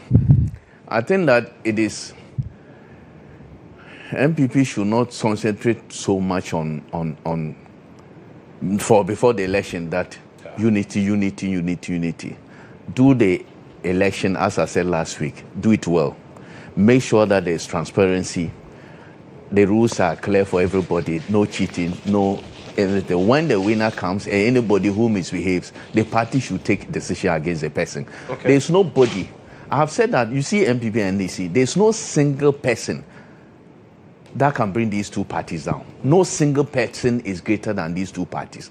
So that if after the election is done, everything well done, and anybody who wants to misbehave in MPP, that person should either be shown exit or the person should find his level somewhere. But you need the numbers. Numbers, positive numbers. Sometimes when we have too many negative numbers, it doesn't even help your cause. Because if you have numbers that when you even plan, you're planning, you say you have many, you're planning alone, your strategy alone can be exposed by the negative numbers. You don't entertain them in your fold. You don't entertain them. It's good they exit. Or it's good that you take decisive. action against them. So I am not bothered about this so-called unit. Look, I have said that the party can be, when the grassroots say that they want to go with a particular person, whatever you do at the top, they don't listen. No. I have seen that. I've lived in this Fourth Republic to see what MPP NDC have gone through in terms of internal politics and thereafter. So I'm not bothered about this so-called unity, fixated thing about unity. What is done is for the party to be firm, take decisions that are in the interest of the party against anybody who wants to misbehave. There are all manner of things going around about how some people are making spurious allegations, how some groups are massing macho men so that they'll be at the constituency level. Those are, if those things are true, then people should be able to prove them. Otherwise, I think they should be told that enough is enough. And the MPP should be very careful on election day, because there might be infiltration of all manner of people to disrupt the process. And that's why security will have to be tight. Security will have to be tight on 31st January 2026. Security to ensure that it is incident-free. We are hearing all manner of things from lunatic fringes about this. That's what the party will have to guard against. As who emerges, the party at any particular point, MPP, will always know which candidate they will go with since 1992. They always know, the delegates always know which political party, which candidate or aspirant they will go with. And I think that this time around, it will not be different at all. Look, it's all about noise. You have all manner of, I always tell some colleagues that this thing about prophecies and all that. Yeah. For those of us who are religious, we know that they are men of God. But we also know that they are charlatans, people who are transactional prophets. Pay as you go. People, they are like cash and carry. They behave like cash and carry days. If you give, and some actually charge before they prophesy. It is a fact. It is a fact. We know and we hear. So I'm not bothered about this. As I said, the party knows who they will go with. And this election, I am interested in ensuring peace, in ensuring security, that the security on election day, so that the people have the free will to decide who they want to go with. I know, everybody knows who I support. I don't hide it. I am Bawumia, Dr. Bawumia, and I think that he will emerge victorious. Are you one of the 118? I am not an MP. I'm not a PC. I am not. I am not be a PC. Oh, okay. But I'm one of the party faithful who support him. Yeah. I am not a PC. I'm not a. People say about endorsement do not matter, but when they get endorsement, they are happy. You say endorsement do not matter, but when you get, for them, if it's not for them, it doesn't matter. But if it's for them, they are happy. They are able to trumpet. This person has endorsed this. But that's not the issue. Look, MPPM, people have put all manner of blames on Dr. Bawumia about the failures of MPP. Every candidate has put the blame on Dr. Bawumia. And that's why you think that this is the first time this is happening. It is about the character of the person. People really think that he was a president in the 80s. That's why all this is happening against him. But you see, MPP, that some said because he got 41, he should not be repeated again. He should not be brought. Yeah. Look at 1990, since 1992. The record is there. No MPP presidential candidate has won in the first time. No. But there is also a history that any time that candidate is repeated, MPP won. Both NDC and MPP, President Mills went 3 times before. Yes. So MPP, you see, the reason NDC has a different thing, because NDC was actually created out of PNDC. Yeah. So they are out of government, I should say. So theirs is this. This is a political party that has been in political wilderness since 1972. A tradition that has been there since 1972. So it is a tradition that has survived. And they have a tradition. There's a tradition this Dombo Dankwa Buzia is a tradition. Right. And they have moved through that, lived through that tradition based on certain principles. Okay. And those principles will not change. The delegates know these principles, and they will not change. If somebody got 41%, and think that the person cannot win the next election, you who have 0%, why do you think that people should choose you? Say, person, you have not even contested for Ghanaians to know your performance, and you said you should be given the opportunity. When there's record in this party that there's no first-time winner, why do you think the party should bring you? So that they will go to. Very well. So it is very clear that they will make decision based on the historical records of this tradition, MPP, and also based on the integrity, the personality, and all that the person can unify the party. And that one will be seen on December 38, January 31st, 31. and 31. We have 4 minutes to wrap up the show, but I'll give you Ivy 2 minutes and 2 minutes to Elvis as well. Well, so let me start with what Elvis said about the extension. So, in fact, there were reports a few days ago that Ghana had written to the IMF to extend the program by 3 months. 3 months, yes. It turned out that government says no. No said communication has been sent to the IMF. Oh, this is in the document too. No, I'm coming. They say the document never went to the IMF. Yes, it is a document in circulation, but that document was never transmitted to the IMF. Okay. Right. So when are we ending the program? Just as the program. April. Yeah. It is. April. So it would have gone to. By May is over. Yeah. So it would have gone to probably August. August. Yes. Yes. So government is ending by May. Yeah. Yes. Okay. So now, with that said, 30 seconds. yes, I also disagree that we should extend it. The president said this will be the last time that we'll ever go to the IMF. We've heard it at the before. New Year school. We heard it before. I'm referring to what the president has said. No. As for this one, I also don't call for the extension. So we said I don't it's support the the last extension. one. I don't call for. I don't agree with the extension. Yes. As we are a sovereign nation. Let's be Let disciplined. me borrow from Kenneth Furata. We are a sovereign nation. we will not. Yes. So finally, MPP. I wish them all the best. Okay. We, as a country, we need a very strong opposition party. So we wish them all the best. Yes, given the salvos being thrown around, it will be difficult for unity. But of course, that's what political party activity is all about. Okay. After it's all said and done, I'm sure they will rally around one common purpose. Right. Elvis, you have the final bite. Okay. In 2 minutes. So I'll go to the extension. See, You say Kasa MPP. No, it's okay. but it's 2 minutes. Yeah. The extension. You are giving The him 2 point is minutes. that it's not that we don't have, it's not that we don't have the minutes. capabilities to manage our economy the way we manage it when we are under IMF. No. We have better economies than even those who IMF sent here to come and advise us. The only difference is that because when we are under IMF, we have signed up to conditionalities we want to obey. That is why we achieve better results under IMF. Truth of the matter, when we enter the IMF, we can handle the economy far better than even the conditionalities that the IMF gives us. But it will require taking painful decisions. But politically, those painful decisions will help the country, but will not help your political fortunes. It doesn't help your political fortunes.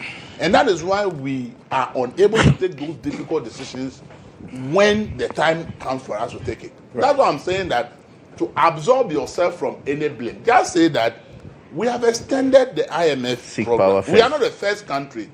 Big countries like Egypt, okay, a big country like Egypt has such a long-standing relationship with IMF where every 2 or 3 years they look at their economy, they look at the kind of support they need, they put their request before the IMF and says, our indicators are good, but financially, instead of going to the capital market to borrow, we think we will need this amount from IMF, but we would negotiate a lower interest rate. Right. See, when we go to the capital market, that's what people don't know. The rate IMF gives you is far lower than the capital market rate. Well, your 2 minutes so is up. Your debt payment becomes lower than rather going to take money from the capital market. And what people don't know, it is the interest rate on the capital market that increases our debt so much. Okay. So it's not about, see, we should think about the country. Sure. Always we are thinking about political fortunes over the country. Okay. That is why everybody complains. This one is not a politician. Let's think about the country. Right. Unfortunately, we need to He's go. not a politician. We need to think about country, and we are power thinking first. about country. You're also thinking about some pure Ghanaian coffee to enjoy as well. And Legacy Coffee brings you that. In fact, it's got a lot of ingredients in here, about 12 of them to help you relieve stress. And that's what we're doing on the set this morning, dealing with stress. So Legacy Coffee, thank you so much for... We'll take a quick break. We'll be right back.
Have you taken a break to rest this period? No, you know me, I don't rest. You're warming up for...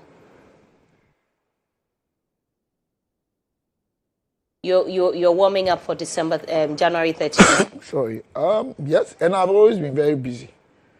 I'm always multitasked, so I'm very, very busy. Very, very busy. How is life in opposition? I really don't see any big difference. You don't? Not at all. You're one of the very few people to say that. What's the difference? I think I have some sort of relief now because the pressure has been reduced. You know, anywhere you walk to, people were putting pressure on you, complaining, talking. Now you're in opposition. I don't know if people will complain that much about Ghana because you're in opposition. The complaint will rather be shifted to Atoforsin and Co., Dr. Atoforsin and Co. So maybe with that aspect, yes. But in general, I don't see any big difference, honestly. Okay.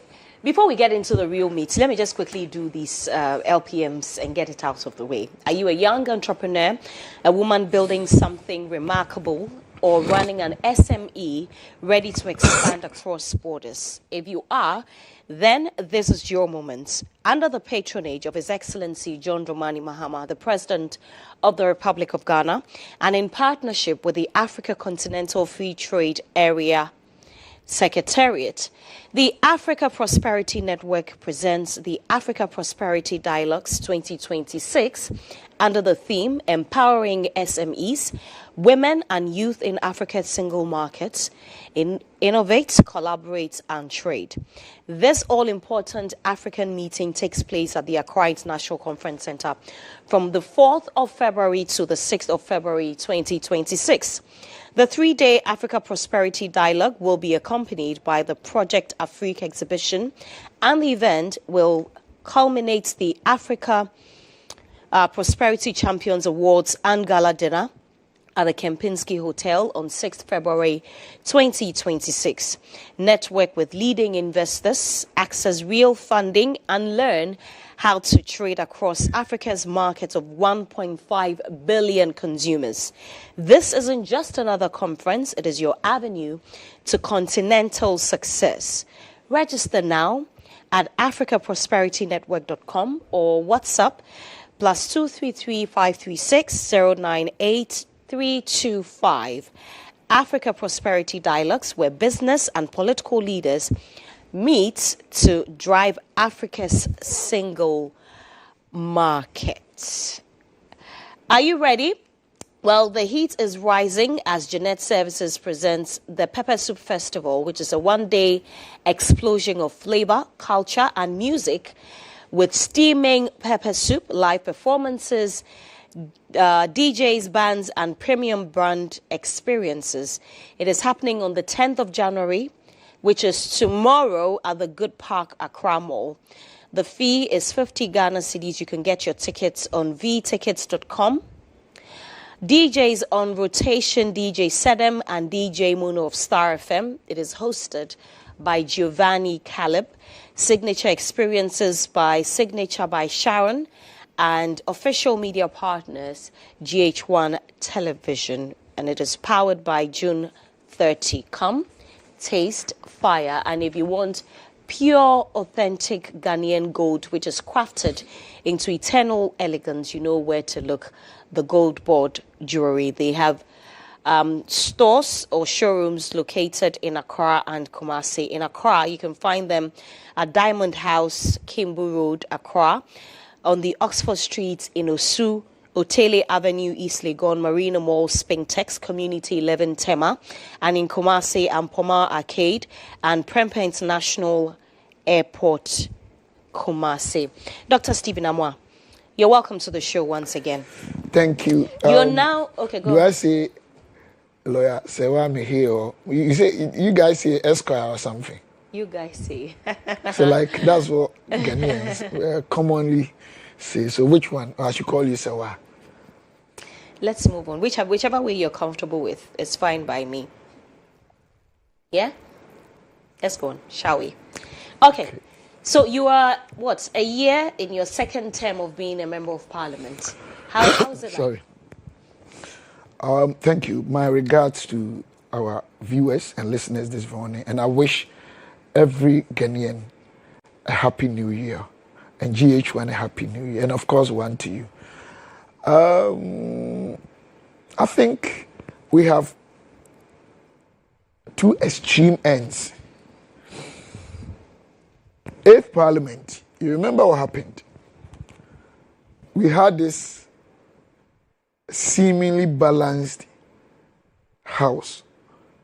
I'm talking about minority and majority. We're almost the same number.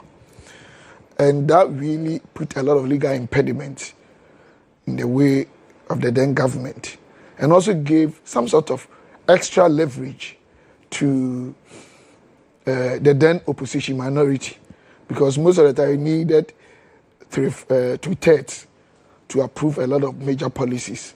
So you know what we went through. It was extremely Herculean, very, very tedious task.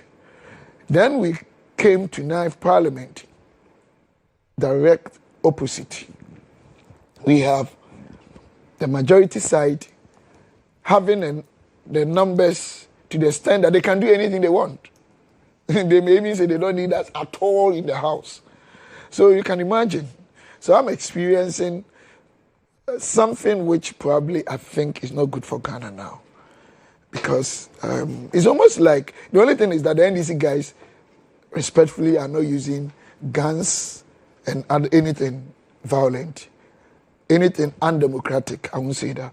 However, they have the discretion, the prerogative, the exclusive right to make any decision at all. So something I think it makes us, even the minority side, in my opinion, not needed.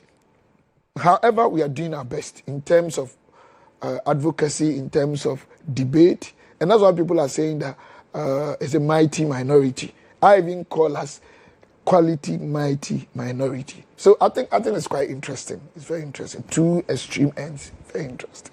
Okay, just a few days ago, 2 days ago, the NDC celebrated, of course, winning power. It's been a year since President Mahama took office. How would you rate his governance so far and his government? I wish the president Happy New Year, His Excellency John Dramani Mahama.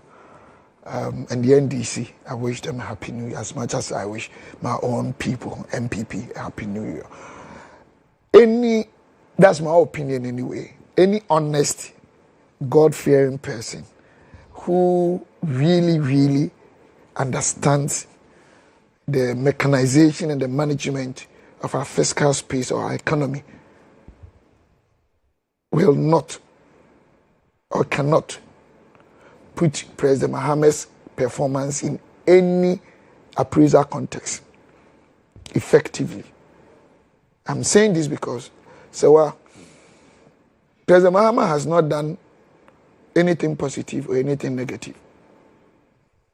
They are not wrong or they are not right.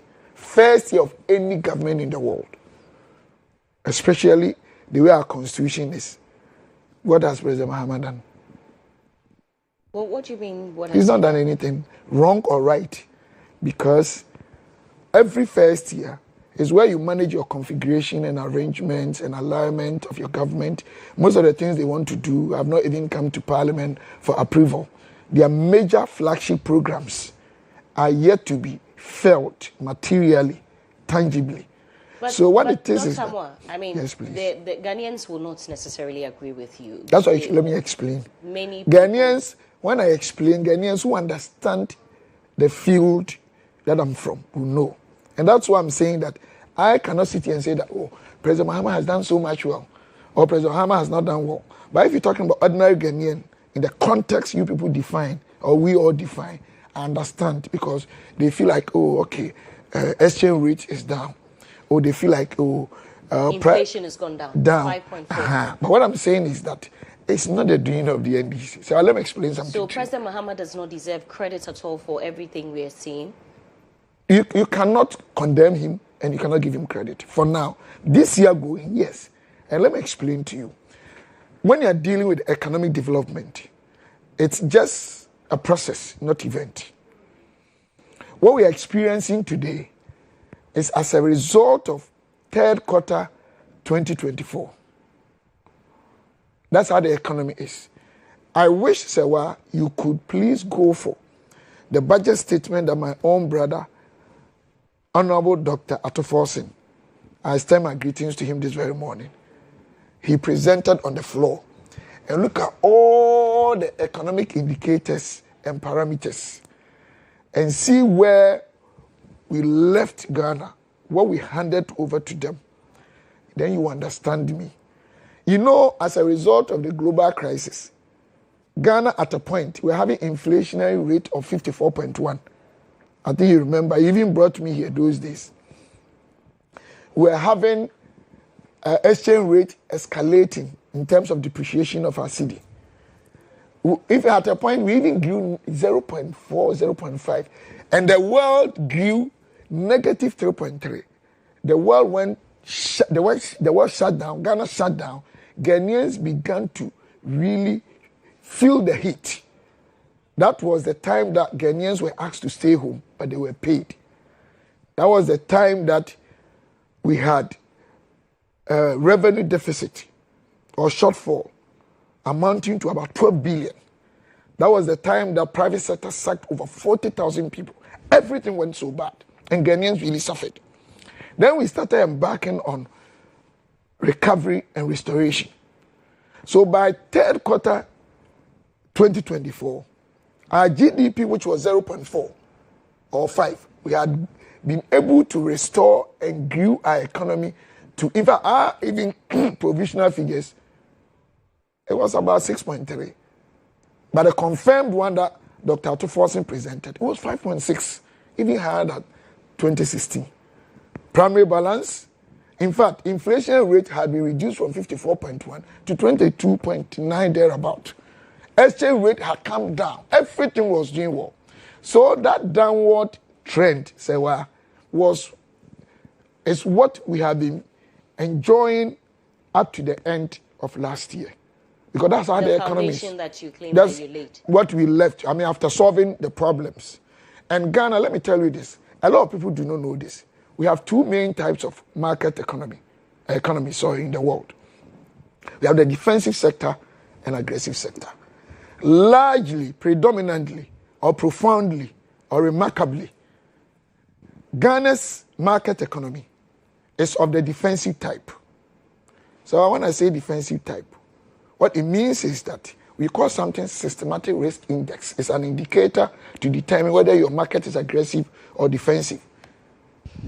Ghana's one averagely is far less than 1. What it means is that about 90% of our market economy is predominantly SMEs. We don't have the giant, huge factories, industries, companies that when the economy moves 10% forward, they also move. No. So there's a lag period. It takes a long time for Ghanaians to feel the economic changes or performance. That's why most of the times, whether NDC, whether MPP, we are in government and we are touting ourselves of, the economy is doing well, inflation is this. Most of the Ghanaians say that they don't feel that in their pocket. It's not like NDC and MPP lying. It's not Ghanaians who lie. It takes a long time because of our defensive type of market economy. So all that I'm saying is that all the experiences that we are having from last year, even up to now, they are as a result of what we left for this country. People can believe it or not, but it's a gospel truth. And that's why that I can't sit here and say, President Mahama has done bad or well. Let's see what happens. Even how many contractors have they paid yet?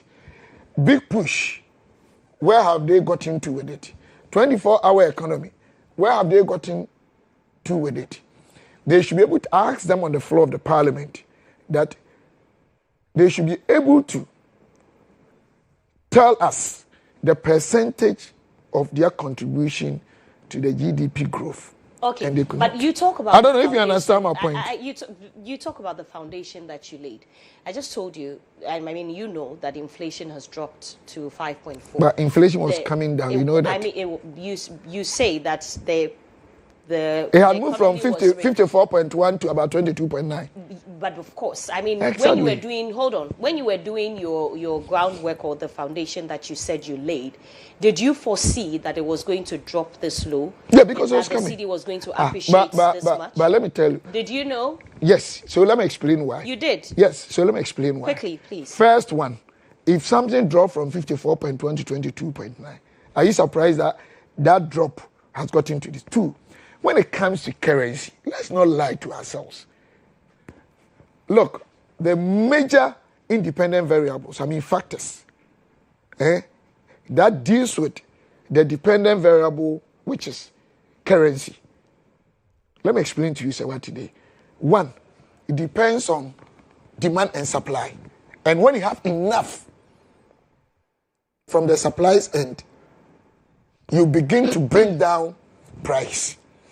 You know, by December, end of December, when we left, we had way over about $600 million in Ghana here. By January, we had about $1 billion because our government, for the first time, I stand to be corrected, domesticated cocoa syndication in this country. So those billions that every year they pay to foreign bodies were paid to Ghana. Two, we had seemingly or relatively very successful peaceful election. The NDC had won massively without any ambiguity. So investors had begun to rebuild their confidence in Ghana. Three, all the needed primary macro indicators I was talking about have started doing so much well. Four, America and its trade partners from the Asian countries had started getting trade war because of Trump. So everything was favoring the cedi, and everything was not favoring the dollar. Let me tell you, it's not MDC's performance that the dollar has gotten. These are the factors. You can go and check. But one thing is, can we even rely on it now or not? Because we are still having problems with circulation of dollars in Ghana. Do you know the amount of dollars in Ghana? I even don't know. Even Bank of Ghana doesn't know. Because we are operating three different phases. One, Bank of Ghana's rate. Two, Official Forex Bureau rate. Three, black market rate. You and I don't even know the amount of dollars in Ghana. And we have not been able to solve that problem, whether NDC and PP. The last issue is that, look at your room here. So everything you're wearing, everything I'm wearing, everything you have here, we imported them. So basically, fundamentally, we've not been able to deal with dollar issue. Let's not praise ourselves, tickle ourselves and laugh. And that is why I'm saying that we need to, MPP and DC, we need to stop this issue of our culture of not speaking most of the times the truth, present issues as they are, and recycle our problems. We need to fundamentally start dealing with our problems and build a sustainable fiscal space that can stand the test of time. Speaking of speaking the truth to power, I mean, you sit on the Finance Committee of Parliament, yet on issues such as Gold Board, the Gold for Reserves program, the purported 240 million lost by the Gold Board, you have said nothing about it. Why do you want me to say? Are you deliberately staying out of it, or you disagree with No, with the position is it of everything that I have colleagues? to speak? No. Even the Bible talks about that. It's not everything that a wise man speaks. Let me tell you. Are you deliberately staying out of it? Hold on, please. Serwaa, you know me very well. Let me please take my question first. Okay. Are you deliberately staying out of it because some of these things are being used to praise Dr. Bawumia, and so you don't want it to seem like where are you going? I'm just asking. Serwaa, if you are really, really in touch with what is happening in this country, just about a month ago, I was on UTV live. I was on Asempa live defending Dr. Bawumia. That's not what I asked. No, I'm coming. Saying that I disagree with anyone who says he was the cause of the economic hardship we went through and that he did nothing wrong. That's not what I asked. So on the point I'm making is that it answers your thing. So I will not deliberately be silent or keep mute or indolent because something is to praise Dr. Bawumia. I will never do that. I'm just giving you, just a few weeks ago, I was praising him. Okay. So it's got nothing to do with that. Okay. I think I'm the type of person, before I speak on issues, I need to get the need. Let me tell you something. Talking basically is about decision. Decision, the basis for decision is information. Right. And what builds up information is data. The data must be correct. It must have integrity. We call something asymmetric information management. Not all even stakeholders in your company here. Not all of them. It's not everybody that is privy to every piece of information. So you're not speaking on it because you're not I need to get a lot. Yes, I'm gathering. I'm reading. I've listened to one side. I've listened to the other side. I want to understand it, what is happening before I speak. Maybe people haven't watched because I'm very animated when I speak. Because sometimes I'm emotional. People look at that. But substantially, my points and my presentation, you can do propaganda with them, fine. But I'm somebody when I speak, great people, professors, not that I'm intelligent, no. But they think if you go down, deep down into what I speak on, and you know what I'm talking, understand, you know that, Chalistica is speaking the truth, except propaganda. Why will I go and speak on something because it's politics? I don't do that. Check me from infancy. Maybe sometimes I go overboard with issues, my reflex actions, and involuntarily I say something. However, I'm the kind of person that I always avoid things that deep in my heart, I know they are not true. I'm not too sure about what I'm talking about. So I haven't spoken about it because I'm yet to really, really get the needed data, understand what is happening, so that when I speak and I'm left alone with my God, I don't care about criticism, so I know I'm speaking the truth. Okay. Now that you have brought in Dr. I mean, you mentioned... No, I didn't. You brought him. It's fine. Oh, you said that you were on UTV. It's coming, sorry. You on other stations praising him. And I have heard you say that he's not to be blamed for the economy. The economy. So you believe that Dr. Bawumia is intelligent, is a good candidate. Why are you not campaigning for him? What exactly do you have against him? Serwaa, I was supporting Dr. Bawumia. And I did support him big time. I mean, funny enough, there are people who are saying that, he even got a few numbers more than you got. Because they didn't know what I did for him in my constituency. It's very interesting. I don't want to even go in there. You cannot even compare the two anyway, but I just don't want to because it's politics. So I still love, respect, and like Dr. Bawumia. Dr. Bawumia is still a very great person that I respect. Number one, he said they go and cut and do propaganda with it. But we call something functions of performance, which leads to successes, failures, winning competition, having competitive edge on the market and in politics and everything. And these are the three variables. I hope you are listening to me. Yes. Number one is ability. Is what ability? Ability. Okay. Which all the five candidates, they have. They all have their strengths and weaknesses. Number two is opportunity. Three, of course, is motivation. But the concentration is opportunity. See where you are sitting. Except those who hate you. You are not perfect. But a lot of people know that in this country today, if you are talking about moderators or programs, you are one of the best. At least to me, you are. I don't know others. But if you don't have the opportunity to work here and sit where you are, can Ghanaians benefit from you? So my problem is analyzing our chance of winning power, 2028. I have come to acknowledge or appreciate the fact that Kenya Japan will give MPP the best opportunity to beat NDC. So anywhere I move, look, I started debating on radio and TV way 20 years ago, almost 30 years. Me, Honorable Haruna, Honorable Hanatete, Honorable Amebinuado, even His Excellency John Dramani Mahama on GTV here. Those days, Asampa and Co were not there. GHOne was not there. So I have a great deal of experience when it comes to politics. I'm not bragging. It's a fact.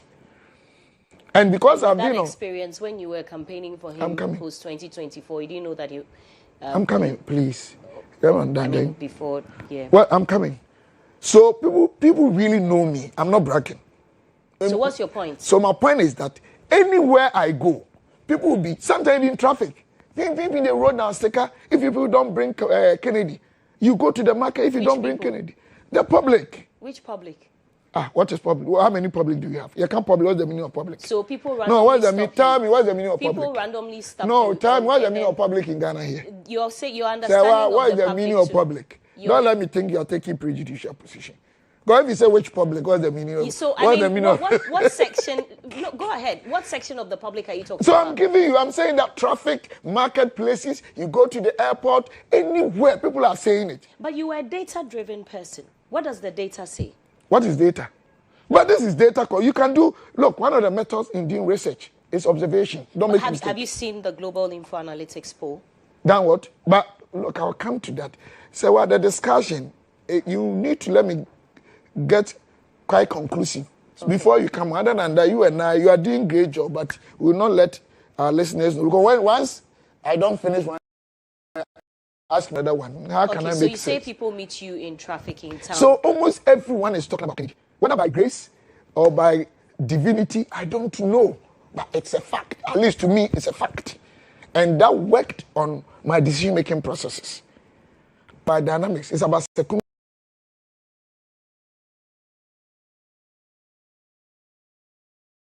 circumstances. So it's not like Kennedy is better than.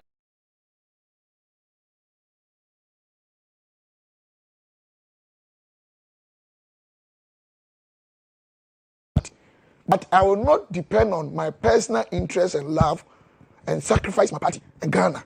That is my principle.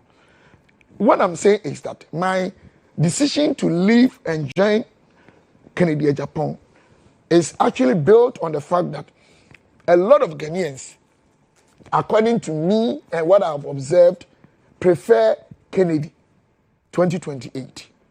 And that is why I changed. It's not because one is not good or one is bad. How can anybody on this earth say that Dr. Obama cannot be a good president? No. But will Kennedy be a good president? 100% he can. Does he have what it takes to be a good president? 100%. You made a lot of attributes to Dr. Bawumia. You said that he was intelligent, had the youth in mind, had a plan. Does Kennedy possess all I never of these said qualities? he had a plan. You are adding more. Oh, I mean, but that is what you sought to, you purported. Sure. That he so had, I agree. Exactly. So does Kennedy have all of these things? 100%. Let me tell you what Kennedy has. Kennedy's vision. You didn't see that before the 2024 because he contested then. So what? Time changes. We have pieces of information coming on board every day. And what I'm talking about, we are not talking about the ability, comparative abilities. We are not talking about who is better and who is not better. That is a secondary issue which we can discuss. But so I'm saying that even if Kennedy is the best candidate in the world today, and MPP does not win, it's meaningless. It's meaningless. If MPP doesn't win, do Ghanaians and MPP people care about who leads MPP? Are you supporting Kennedy because he's promised to make you finance minister? So let me tell you something. You know me very well. I'm not the type that I'm in politics because of what I will get. This is when you talk. Why are you in I'm politics? coming because I have a strong passion for my society. From childhood, that's how I am. But you can serve society in a different capacity. So what is wrong? What is wrong with choosing the capacity I'm choosing? Is there anything wrong with that? So why then? It's my personal discretion. I'm coming. So go and check my constituency. One thing about you media guys in Ghana is that not everybody, but generally, you don't go deep into what people do. It's just go to my constituency. Within 4 years, I've given about 1,000 scholarships. I've given 2,400 school children tables and chairs. We have trained about 1,000 people to have small skill to learn. Where'd you get the money? Where'd you get the money? money? Come from my own money. So I have money. I work hard. I don't brag. Plenty things. I'm an entrepreneur. I'm a consultant. I said 207. My office, Laboni here. I just moved. I do small construction. I have a football club. I run a pharmacy shop. I work hard. I don't sleep. You see, the mistake people make is when they see you outside, you know, I'm very playful. It ends. I don't even have friends. I move around. Do you see me around? I'm a serious person. I'm over 50 years. I have a PhD. I'm doing law. I don't rest. People should stop tagging and insulting other people. I am a sinner, but I fear God. Okay, so you understand what I'm saying? You are not in all politics. that I'm doing, like I do for people. Okay. So it's not position that will change me. But you could have set up an NGO. I had NGO, but so it's not very active. To do all of these things that you're doing, you didn't have to be in politics then. No, the politics will give you opportunity to influence decisions in your country. Okay, why then did you want to be a finance minister? Because a few why I wanted to be a finance minister? Did I say that? You said, and please, in fact, I need you to clarify because you said you were supposed to be or chosen, I mean not verbatim, or you were to be appointed a finance minister or minister of state in charge of finance, which is which? Minister of State in charge of finance. Okay. I never said finance minister. Okay, Minister of State in charge of finance. And that didn't happen. You are not in politics for anything, but you want to be a minister. And not that I want to. I didn't say that. So listen to the statement. Did you say? Yes. Now you're a lawyer. I didn't say that. I wanted to be a finance minister and somebody fought against it. I never said that. I said that Nanado actually went to a very dignified person, a big person, and told him that he was going to make me Minister of State Finance. Please, are you listening to me? Yes. Minister of State Finance. And somebody kicked against that, preferring his own person. That's all that I said. Who is the somebody who kicked against I'm coming. But I'm a very mature person. Is everything that in public you have to say? But what I'm saying is, did I mention somebody's name? So why other people are taking it and insulting me? Even to the extent that my own respectable brother and my boss, Amihere, I still see him as my boss, my brother. I love him. I've never doubted his competence. Now they are hitting our heads together, attacking me, insulting me. Serwaa, the things. The person appointed ahead of you? Look, I don't want to go in there. No, but we need the clarification. No, but because I've been spoken to keep quiet on them because they will change the story. You need to understand. Who will change the story? Ghanaians always change. Look at what they've said so many lies about. Even what I said, they have misrepresented the thing, they have misconstrued it, but I don't even care. But you also said that you were not chosen because whoever objected said you were not his tribesman. I never said that. You didn't say that? God forbid. I will never say that. Okay. I will never.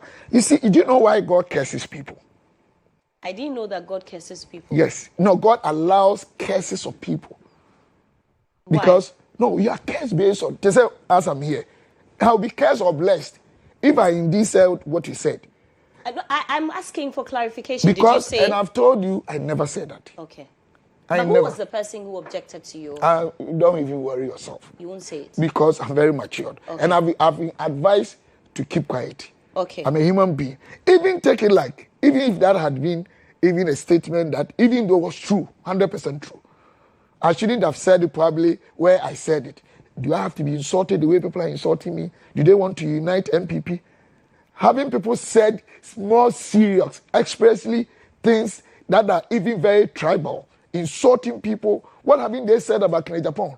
That he's been operated on, he's abnormal, he's stupid. What hasn't he also said about other people? Well, which one? We are talking about this campaign. What are you saying? No, we are talking about this campaign. A man, you don't know look at the way they've said that. No, look at what they've said about me. What is good for the goose is equally good for the gander. So what have I said against somebody? Have I insulted somebody? I didn't say that. But look at the insult, they're insulting me. That's so not talk right. about me. That's not right. No, look at how. Yeah, that's even what I'm to the extent that because I sleep on a bed alone without a wife, I'm a mad person. They said all these things. Who said that? The people who are attacking me. But what I'm saying is that I don't even care, Serwaa. Even Jesus Christ was insulted. What I'm interested in, you said Serwaa, can we shift from this? No. I need to. You said the person who objected to you said he wants someone from his hometown. Did you say that? Yeah, he prefers his own person. But how is that different from tribes? He prefers. No, what is? Please, what exactly did you say? Okay, let me ask you. If somebody is from your hometown, is the person your tribe? No, please. I'm asking you. Answer the question. No. So I'm answering you by saying. Tell me what exactly. And I'm saying, I've said it. I'll repeat it. That's the what person I'm saying said, is that okay, I cry here. I'm the host. You are the host. So allow me to ask. But you don't ask questions that have already. You haven't answered it. Serwaa, I'm not ready to speak on this again. Which one? This issue. We've spoken a lot. And if that is why, let's end the program. I'm not speaking on this again. Okay. Because to me, let me tell you, to me, it's very immaterial. What Ghanaians need is not this propaganda. Ghanaian needs a leader that will change. I didn't say it for you. You said. But what I'm saying, but you asked you me. Said. So you call me 1 hour to concentrate on this. Certainly not. But Serwaa, I've told you, listen. I'll get into it. No, but I've told you what I've said. I've told you what I didn't say. You didn't add some part to it. And the other part you didn't add is that you said go and play what I said. Go and me say. Did you say that? Nah, okay, I'm kind of chrome near my okay, did I say that? I don't know Germano. But you said no, okay, what I said, why is somebody or Germano? Have I mentioned anybody? Why who has Germano? You can answer. Fill in the gap. It's a space.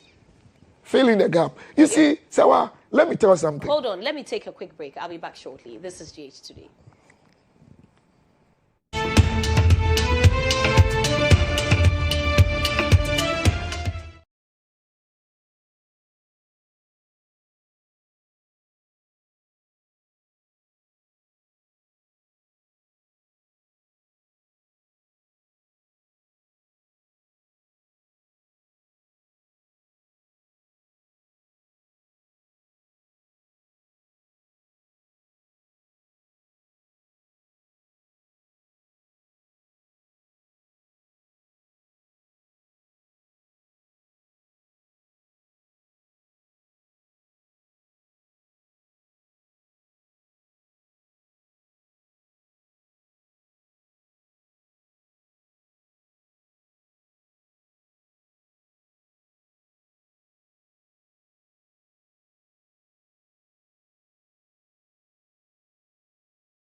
popularly known as Sticker.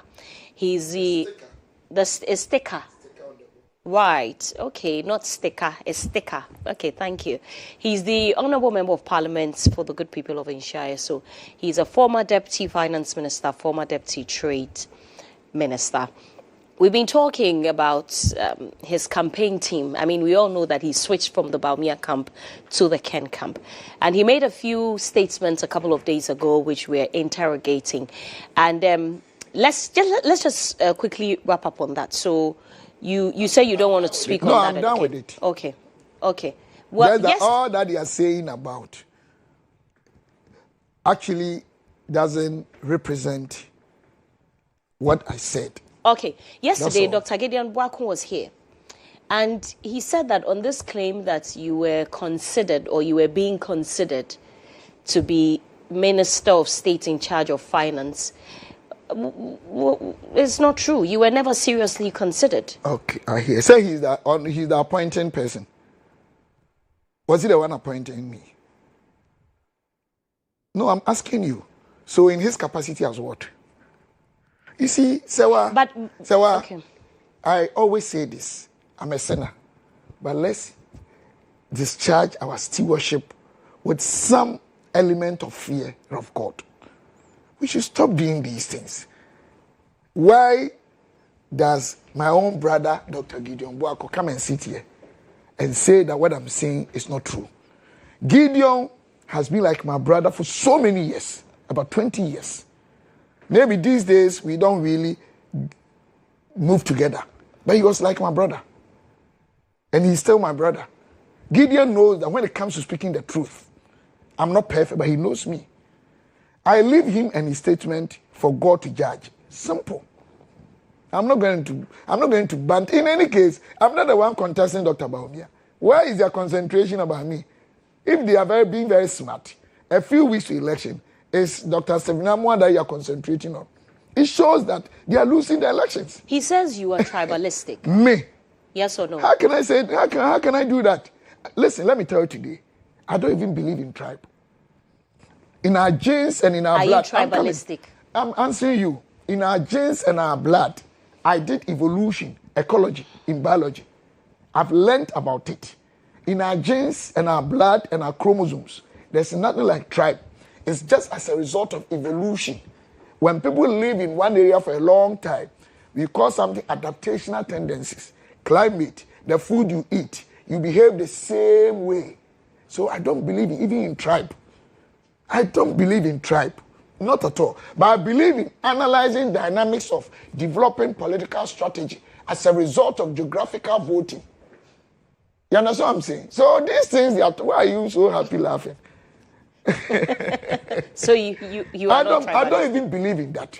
Okay. Oh, okay. So when I was supporting Dr. Baumia, that one there wasn't tribalistic. No, I didn't say it. I didn't say. But so you know, in your Ashanti campaigning for Ken, for instance, you have consistently said our person. Who is our person? Which is Ken. But Kennedy is here in Ashanti.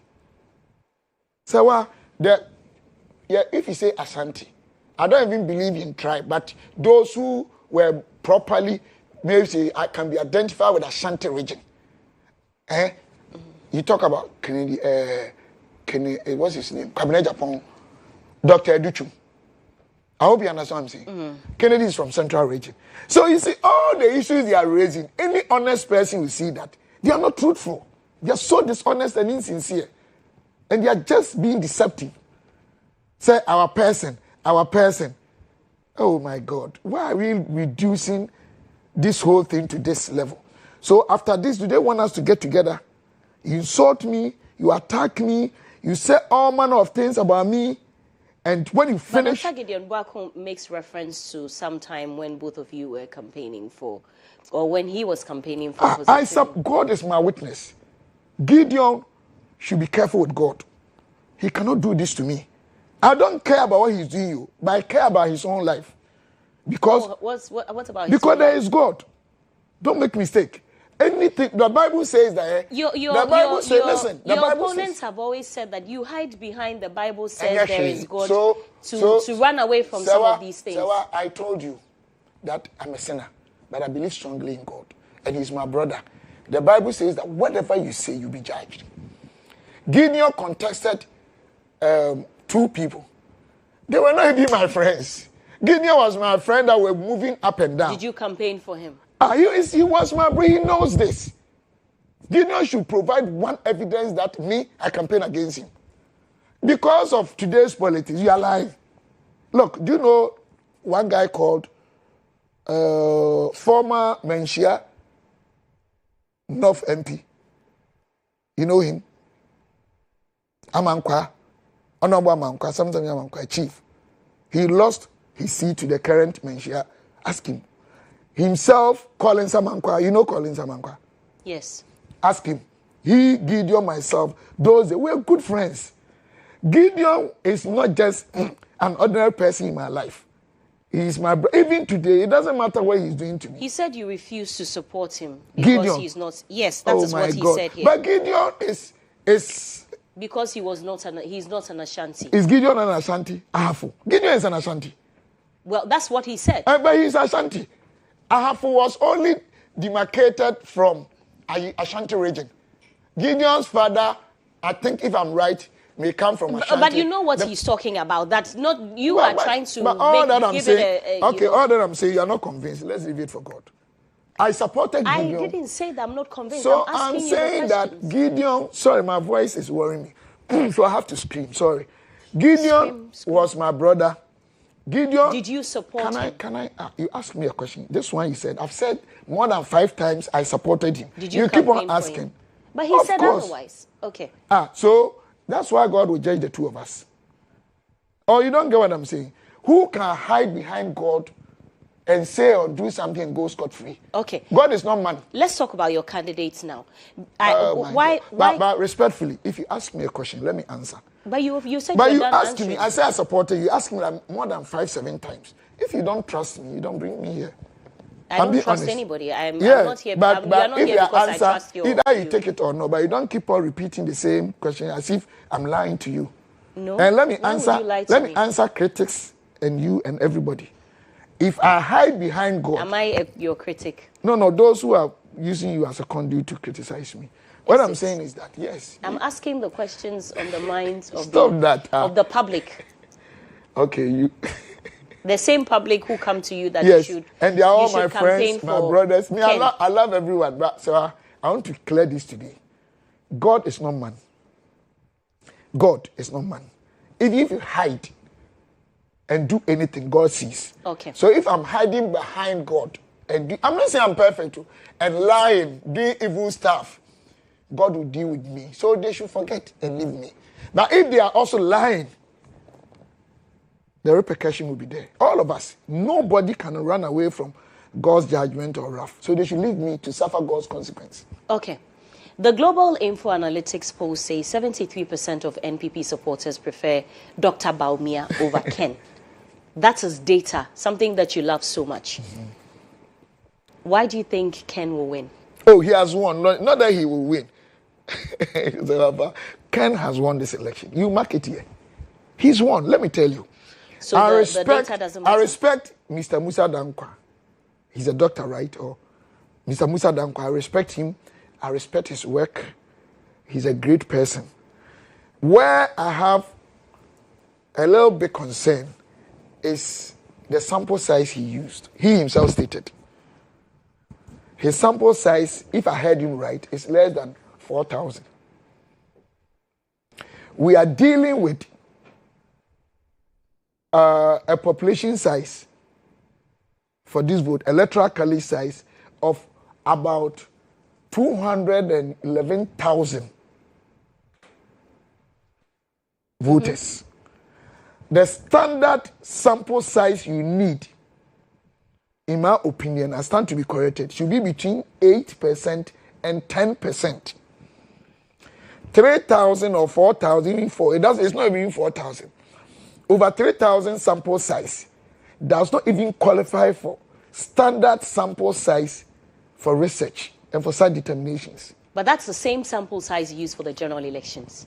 Oh, I'm talking about I'm talking about what is to be done. We are not talking about general elections. But I'm not saying it's wrong. If you say that the numbers are so huge, the sample size is small, the general election was more than that. But you're a lawyer.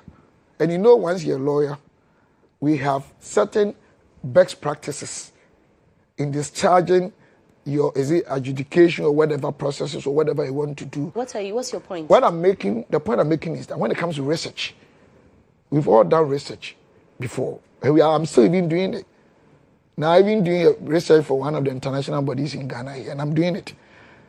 I'm telling you, we have sample size that can be accepted. Less than 4. I'm not saying his work is not good. He's a very intelligent person, and I respect him. But sample size of less than 4,000 cannot qualify for any determination of election results. I am telling you, Kennedy has won this election. Don't make a mistake. Look, Serwaa, nobody was supporting Kennedy. I didn't see any MP that time. I'm saying I don't know others. About 99.9% of all the MPs were supporting Doc, respectfully. The government then, government machinery, they were all supporting Doc. Kennedy had 37.4 with even all the internal machinations. And now, still, Dr. Bawumia has more MPs than Kennedy. That is a fact. But trust me, among the polling stations and the coordinators, that amount to over 200,000. It is massive. It is overwhelming. Kennedy is going to win massively. In fact, it's not debatable. And they know. You speak with so much confidence. Because he's won. What numbers are you saying that make you so convinced? I've been doing politics for almost 30 years. I have experience. I've been part of national elections at the national level for about 4 or 5 different national elections. I was Ashanti regional organizer. 2002, 2001, I was TESCON regional president in Ashanti region. Before we won 2000 elections, we mobilized and organized students to the whole Ghana, different countries. Actually, my car got bent. I was in Upper East that time, Talansi, Benabe, all those places. I have driven to almost every area, Tokulano, Klemaji, Asekan, all those places. My politics, when I'm committed to something, it's all my heart. Okay. The experience I have in politics, market, Kennedy has already won. Do you know He's that won. Before the 2024 elections, I had an interview with you. You spoke with so much confidence. That's you not said true. Dr. Bawumia would No, no. You said Dr. Bawumia would win. Of course, I Which knew. is not true. No, that no. you didn't speak with me. That you didn't say that Dr. Bawumia would win. I knew Dr. Bawumia was going to win. So why didn't he win? But what are you talking about? What are you talking about? What am I talking about? I'm telling No, you. no, where are you? You said, where am I going with the question? Let me explain. That one, there are 2 separate issues. You are talking about national. You are talking about 18 million people voting. Yeah, but you were using that same experience to No, never. I was talking about sample size standard. No. So you didn't understand what I said. No, I do understand what I'm saying is that you are dealing with 200,000 people. We are talking about the whole country with its dynamics. It's different. You said he was going to win. You cannot compare the two. You cannot compare the two. So what numbers do you have? Or are you seeing that makes you convinced that that Ken will win? Let me tell you, listen to me today. Can we win Western North? Can we win Western Region? Can we win Greater Accra? Can we win Central Region? Can we win Volta Region? Can we win Ashanti Region? Can we win Ahafo? The 3 regions there, one is between the 2. One, Doctor will win. Eastern Region, Ken cannot win, but the differences will be close. Northern regions, Ken can win, but averagely is going to get about 35%, all things being equal. OT region, Ken cannot win. Check what I'm talking about. Ken has won the election. Look into my eyes. You're already looking into my eyes. He's won. Don't even worry yourself. He's won this election. I am telling you, he's won this election. So how many regions is he winning with? I'm giving you count. Sika, everything you want to cheap. Count it. No, you can just tell me. I'm giving you the list. Count, write again. Take your pen or your phone. Western North, Western, Central Region, Greater Accra, Ashanti Region, I have one after the three regions. Yeah, he win. Kennedy will win. A lot of the MPs in your region have declared for Dr. Bawumia. You think that doesn't count? All the MPs were one side. Kennedy had 37.4, almost 40%. What are you talking about? They didn't have Dr. Asibe with Kennedy. They didn't have Dr. Stephen Amwa with Kennedy. They didn't have Abdul Sasa with Kennedy. They didn't have Honorable Kokokwati with Kennedy. They didn't have a GHOne MP with Kennedy. Do you know what I'm talking about? Don't make a mistake. Now, Brian has detached himself. Dr. Edichum has detached himself. Now, government machinery is not supporting anyone. Look, the people are bold. Kennedy or Hine Japan, by this great God we serve, has won this election. Are you confident because the prophet says he will win? I'm not talking about prophecy. But I'm asking you. And I've told you why. I've never mentioned prophecy. I've told you why he's won this election. Say, why he's won? Oh. You and I, you know if I say something, you know what I'm talking about. Oh, you said the he's same won. thing. Oh, you no, don't go to, you're talking about, you're talking about Ghana, you're talking about global. I'm talking about but this you today. said the same thing. I'm talking about today. He's won. Don't worry yourself. So this win is different. Why you don't want Kennedy to win? I have never said that. But why? I've never said that because I'm only asking because you said this with the same confidence. Serwaa, this one, the confidence, see my face. The figures have gone. I've told you the sample size or the electoral college size is small. They won. Look, Kennedy everywhere. Go to the market. Go to the shop. People are saying, if you don't bring Kennedy, it's all over. Look, when God chooses somebody, you can't stop it. And that's why the propaganda and the insult will not work. That Kennedy is this, Kennedy said this. No. Peter cut somebody's ear among the 12 disciples. He was the one that God built his church on. Okay. Moses, Moses was a murderer. He killed somebody. In Israel, he was the one he chose. David made somebody's husband killed and slept with a woman. He was the one God chose. Gideon said that God, the whole of Israel, my family is the least regarded family. I'm the least regarded person. God chose him. Look, in terms of timeliness, God says that in his own time, he makes all things beautiful. God has chosen the man. It doesn't matter anything they want to put in place. Kennedy has won. And I'm telling you today, he's won. And it will be good for MPP for Kennedy to win this election. That's all. Simple. As a member, as a key member of now, why you look at your phone before you ask me questions? I was writing a question I wanted to ask okay, you. I hope. So I don't I forget. hope people are not asking me questions. That is very disrespectful. Oh, then sorry. Oh, but you know me and you, dear. Yeah, but people send questions to us. Of course, but when people send questions, I will read it and tell you that I'm reading. I'm taking questions from the public. But that's just by the way. I'm saying as a key member of the campaign team, how easy or difficult has it been marketing your candidates, especially because of all the issues that surround him? His opponents come at him with the fact that he has fought almost everybody in the country. He's fought pastors, he's fought journalists, he's fought politicians, he's fought lawyers. How easy has it been? He's not fought. Which lawyer did he fight? How many lawyers? He's fought bar association. Is that what you're saying? Has he done that? He has fought Christian Council. Is that what you're saying? He's fought Methodist Council. You see, let us not believe in deception and lies. Never. He's fought who? They should say, fought who? Fought who? Because somebody at a point along the stream of his life, he was insulted by somebody and he got angry and also insulted the person back. Just that. There are people who kill. There are people who beat their wives. There are people who lies. There are people who steal money. I was thinking that Ghanaians, the critics, not even Ghanaians, would have said that Kennedy has been doing politics for almost 40 years. He is found guilty by a court of competent jurisdiction that he's stolen state funds. Are we serious as a country? Why are we not talking about the fact that if you go to Komfanoche, Kennedy spent millions to save lives? The oncology machine, they go and find out. And the beds. When you go to 37 here, Kennedy has spent millions of dollars putting up cardiothoracic center to save lives.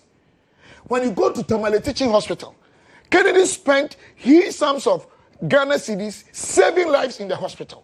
When women like your type, who are so beneficial to this state, just as you are, got stranded and they were going to be killed in Lebanon, Kennedy saved their lives. Kennedy has employed thousands of people in this country. Is that what we need? Or we need propaganda? Are we talking about what? A leader or presidential? There's no presidential material. That's a fallacy. It's a deception from those who are intellectually dishonest. We have presidential responsibilities. We have presidential functions. And in terms of presidential responsibilities, services to the people and proven record.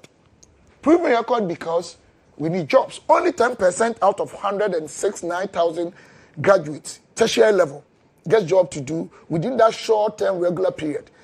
We need jobs in our country. Does Kennedy have a proven record? Yes. We need somebody who has heart, spirit of benevolence. Yes, he has. Somebody who is bold and truthful. Yes, he has. He's not perfect. I am not perfect. Have you insulted somebody before? Have I?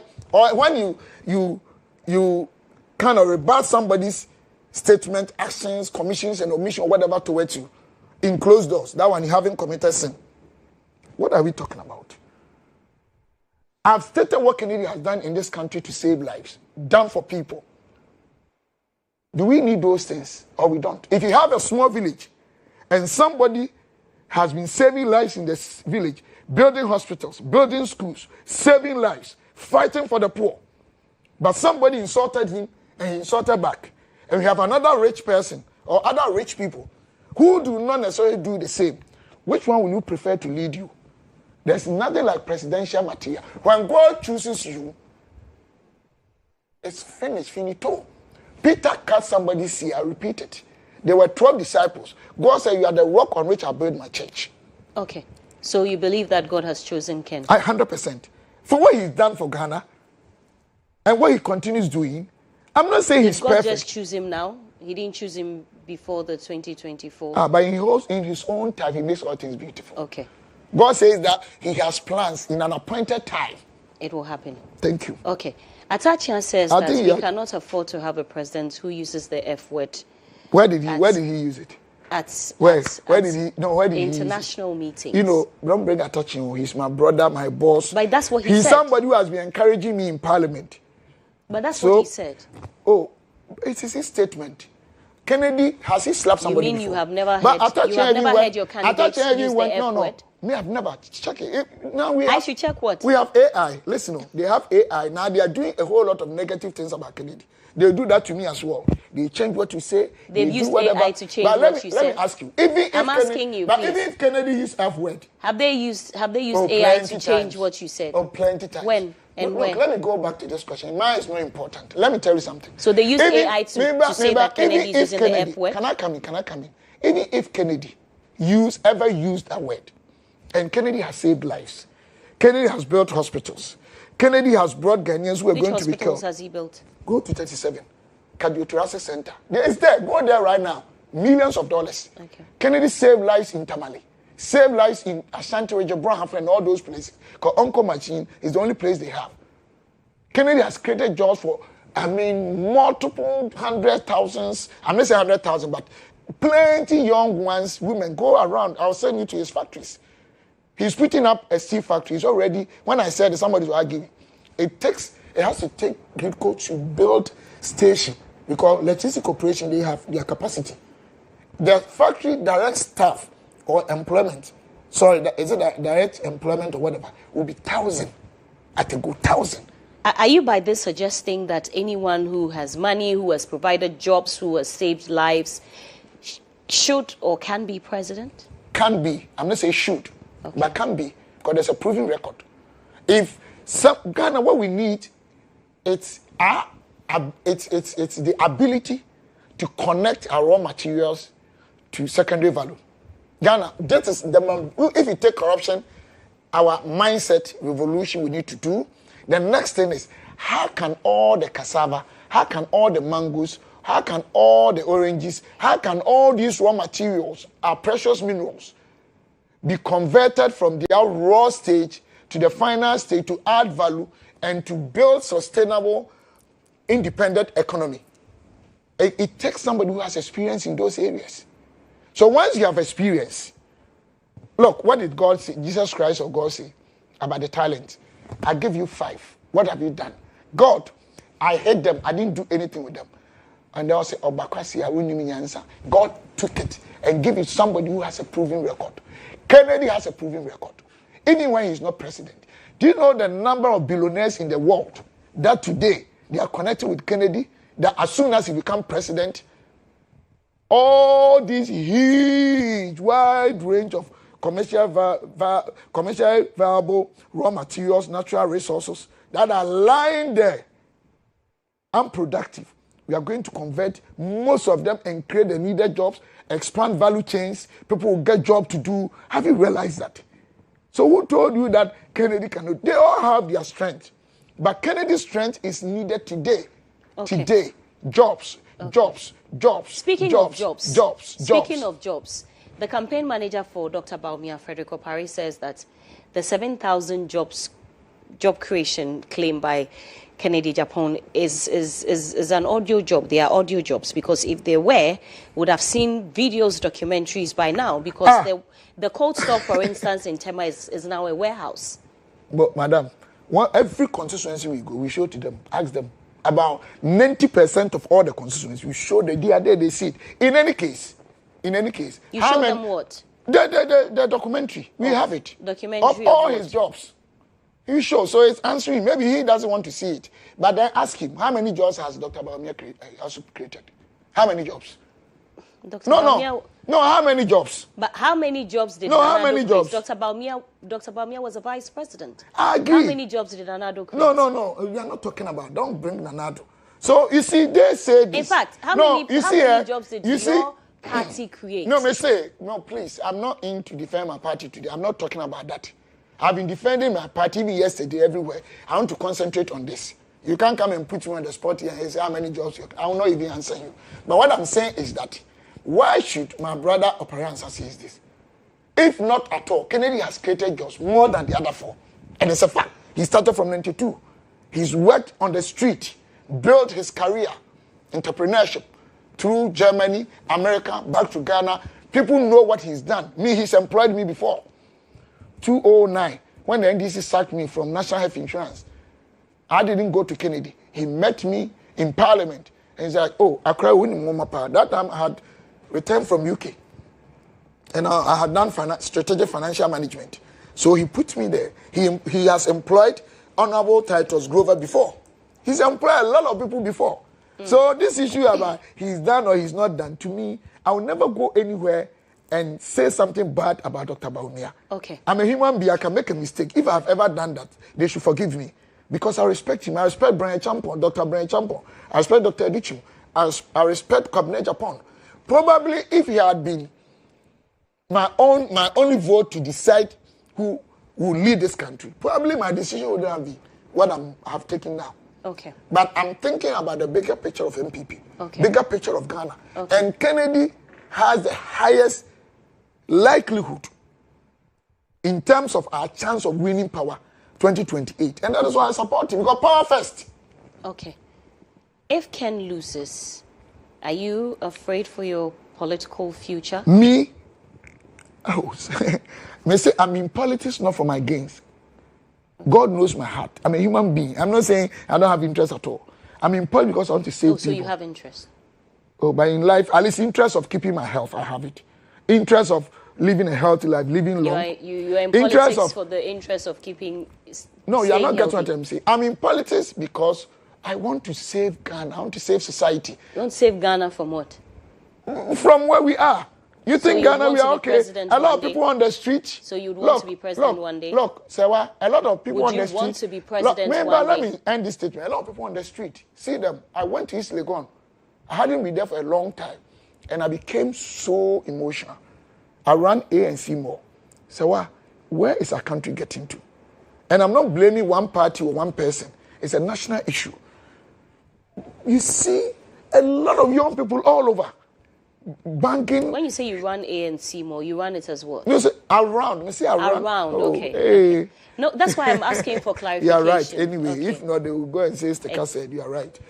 You go to 37. See there. Now come to Circle here. Circle Crowd used to be there. But East Legon and Co. Now everywhere. I see them and I weep within myself. Why? What will be the future of these young ones? What will be the impact of what is happening on Ghana? You mean you see who in East Legon? Street children. Oh, right. Without parents. Why I'm in politics is this. People who are close to me, I have my weaknesses. They know. But they know if honestly they will talk. My heart is for people. If Kennedy loses, what can he do to my politics? I've been doing politics for almost 30 years. We are in opposition. I worked so hard. I drove every part of this country.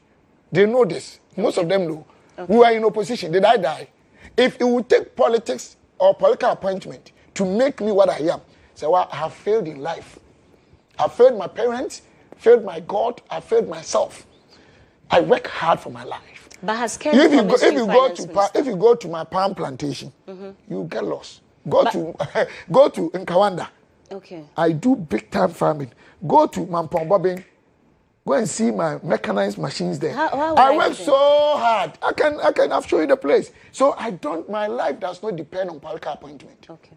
I'm only doing policy because I was born to contribute my quota to building and changing lives and changing society. I see a lot of loopholes in governing this country from about 40 years down. Do we even, MPP NDC, do we even have a research institution that really collect the needed data, develop the needed value chains before we come and promise Ghanaians? Do we know the number of street children here? Have we sat down to think about, in terms of projection, how many of them will go into robbery? How many of them will be given? What, do we know them? How do we plan even getting close to full employment, which is not attainable anyway? Do we know, do we have an idea the size of land that we can grow maize on in our country against the aggregate national demand? So what some of us, the things, I have a research team in Parliament. I've set my own research team that they're collecting data on the street. Go and find out. I've set up an institution that is collecting data on our Greek staff. How many, size of land we can grow maize on this, which areas. Once I finish, I'm getting into who owns the lands with my team. Once we are done, we are getting into crop researchers and soil researchers. So by the time even Kennedy becomes president, the size of land we can grow mango on, the amount or quantum or volume of mango juice we consume a year, we know. If we want to export to other countries, we know which country. How the machines we need for the value chain in terms of inbound and outbound, the jobs each segment will employ against the deficit. We are working. They can go on, lie, do propaganda. They can keep all the monies in their pocket. They can threaten me. They can intimidate me. They can insult me. I am nothing. Even Otumfo, even President Mahama, Nanado, even Dr. Baumia, even Kennedy Japan, they've been insulted before. How much less me? Somebody that by the grace of God, my mother can write her name, but I have a PhD. They can say all the lies, but I'm telling you, God has blessed me. I don't need politics to make it. But has Ken promised you finance minister? Ken? Why do you say Ken has promised me finance minister? I'm just asking. But why all these questions? I know you. It's not because of you I'm answering this way. They want, look, whether Ken will give me finance minister or Ken has not, whether Ken has promised me or Ken has not promised me, it is extremely insignificant, immaterial.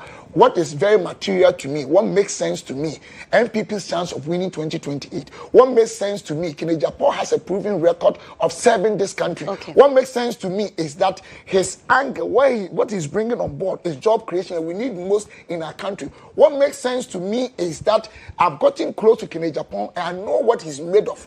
And I know he's not perfect, yes, but there are so many good things in him that can be of great benefit to this country.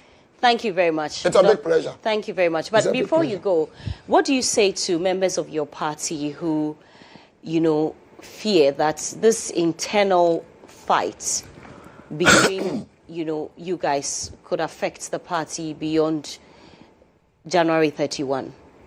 In the first place, just before I answer this, I will advise everyone, let's manage our utterances and the way we insult each other. Let's limit that. 2, we should all think of coming together after 31st of this month. Because without unity, without cohesion, without working together, we can never ever wrestle power from the NDC. NDC is a formidable force. They just got power from us when we're in government.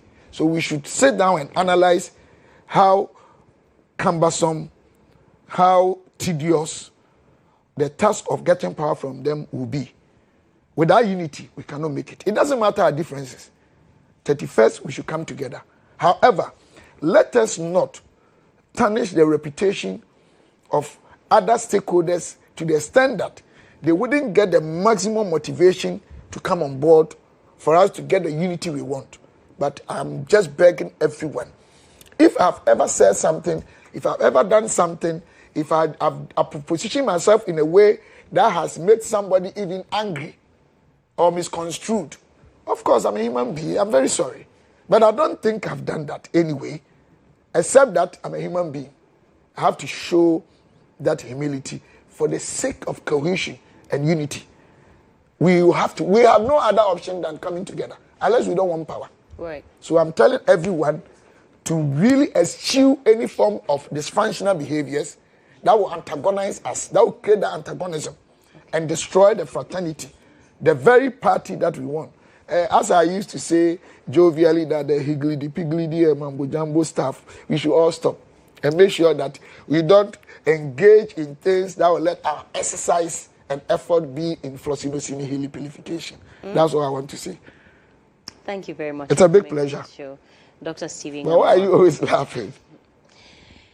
He's a member of parliament for the Nshaisu constituency. He's a former deputy finance but minister. Kennedy has won anyway. And former deputy trades minister. Thank you for coming on the show. Stay with me. I'll do some birthday wishes very quickly. Then the entertainment and lifestyle segment will follow next. So, happy birthday to an amazing woman who treats us like true siblings.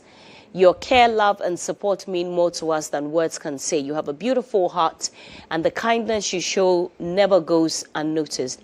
May this new year reward you with joy, strength, and endless blessings. Keep being the wonderful soul that you are. Happy birthday, Ashley Ampia. May the heavens open over you in this season, and may the Lord bless you, keep you, and guide your steps always. Sending you so much love from Irabna Boating.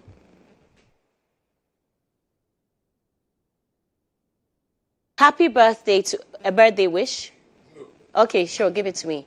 Happy birthday to Henrietta Nana Amayeboa, also known as Minister Hetty of Power Glow Ministries. Stay blessed and enjoy your day from your friends and loved ones. This is a message from, should I mention the name? Okay. Good morning, Honorable. I'm watching you live on GHOne. Great submissions. You are an inspiration to some of us. That's nice. You inspire many people, by the way. Okay. 2 of us. Yes. Your business sense. You also inspire me. Your business sense. So Okay. Stop going against my country. No way. That's not a fair comment to make. I am not a gay. But we are on national television. You cannot joke about certain things. You are. Happy birthday to my amazing son, Leon Abeku Hemans. You fill my life with so much joy and pride. Wishing you a day as wonderful as you are, filled with love, laughter, and everything that makes you happy. From your lovely mom, Dinah K. I want you to help me do a birthday wish as I look for it. Happy birthday to my beautiful twin sisters. Watching you both grow into amazing young women fills my heart with so much pride. As you step into your 20s, may God guide your paths, grant you wisdom, protect you, and crown all your efforts with success. Love you both plenty. So there's watching you grow into the incredible person you are has been amazing. Happy birthday, baby girl, from Sharon to Precious. Before I go, Director, please, I need to do this birthday wish. So there's someone messaged me on Snapchat that it was his birthday, and I think that I need to do the birthday wish before they beat me up. I'm trying to, please, Banini, please let me do this, I beg you. Okay. Joanna Boafo. Sticker. Please help me do this birthday wish. Joanna Boafo, MPhil microbiology student at KNUST, your alma mater. So happy birthday to you, Joanna Boafo. She's an MPhil microbiology student at KNUST. God bless you. What do you say to her? May the good Lord expand her territories in life. May she become as bold as Esther. May she grow to become an asset to the state and not liability. God bless her. Long life. May she grow to become an asset to the state and not a liability. Yes. That's a good prayer. Thank you very much. And I wish you the very best this year. I wish you too. I'll see you on February 2. Where? Here. Oh, definitely. Definitely. Yeah. In white. Okay. And please wear white. And our national, in my capacity as well. Our national praise, you didn't come. Did you invite me? I think I did. No, you did not. You didn't invite me. Thank you very much, Dr. Stephen Gamwa. It's a big pleasure having me on your set. Lifestyle comes up next with the Golden Boy.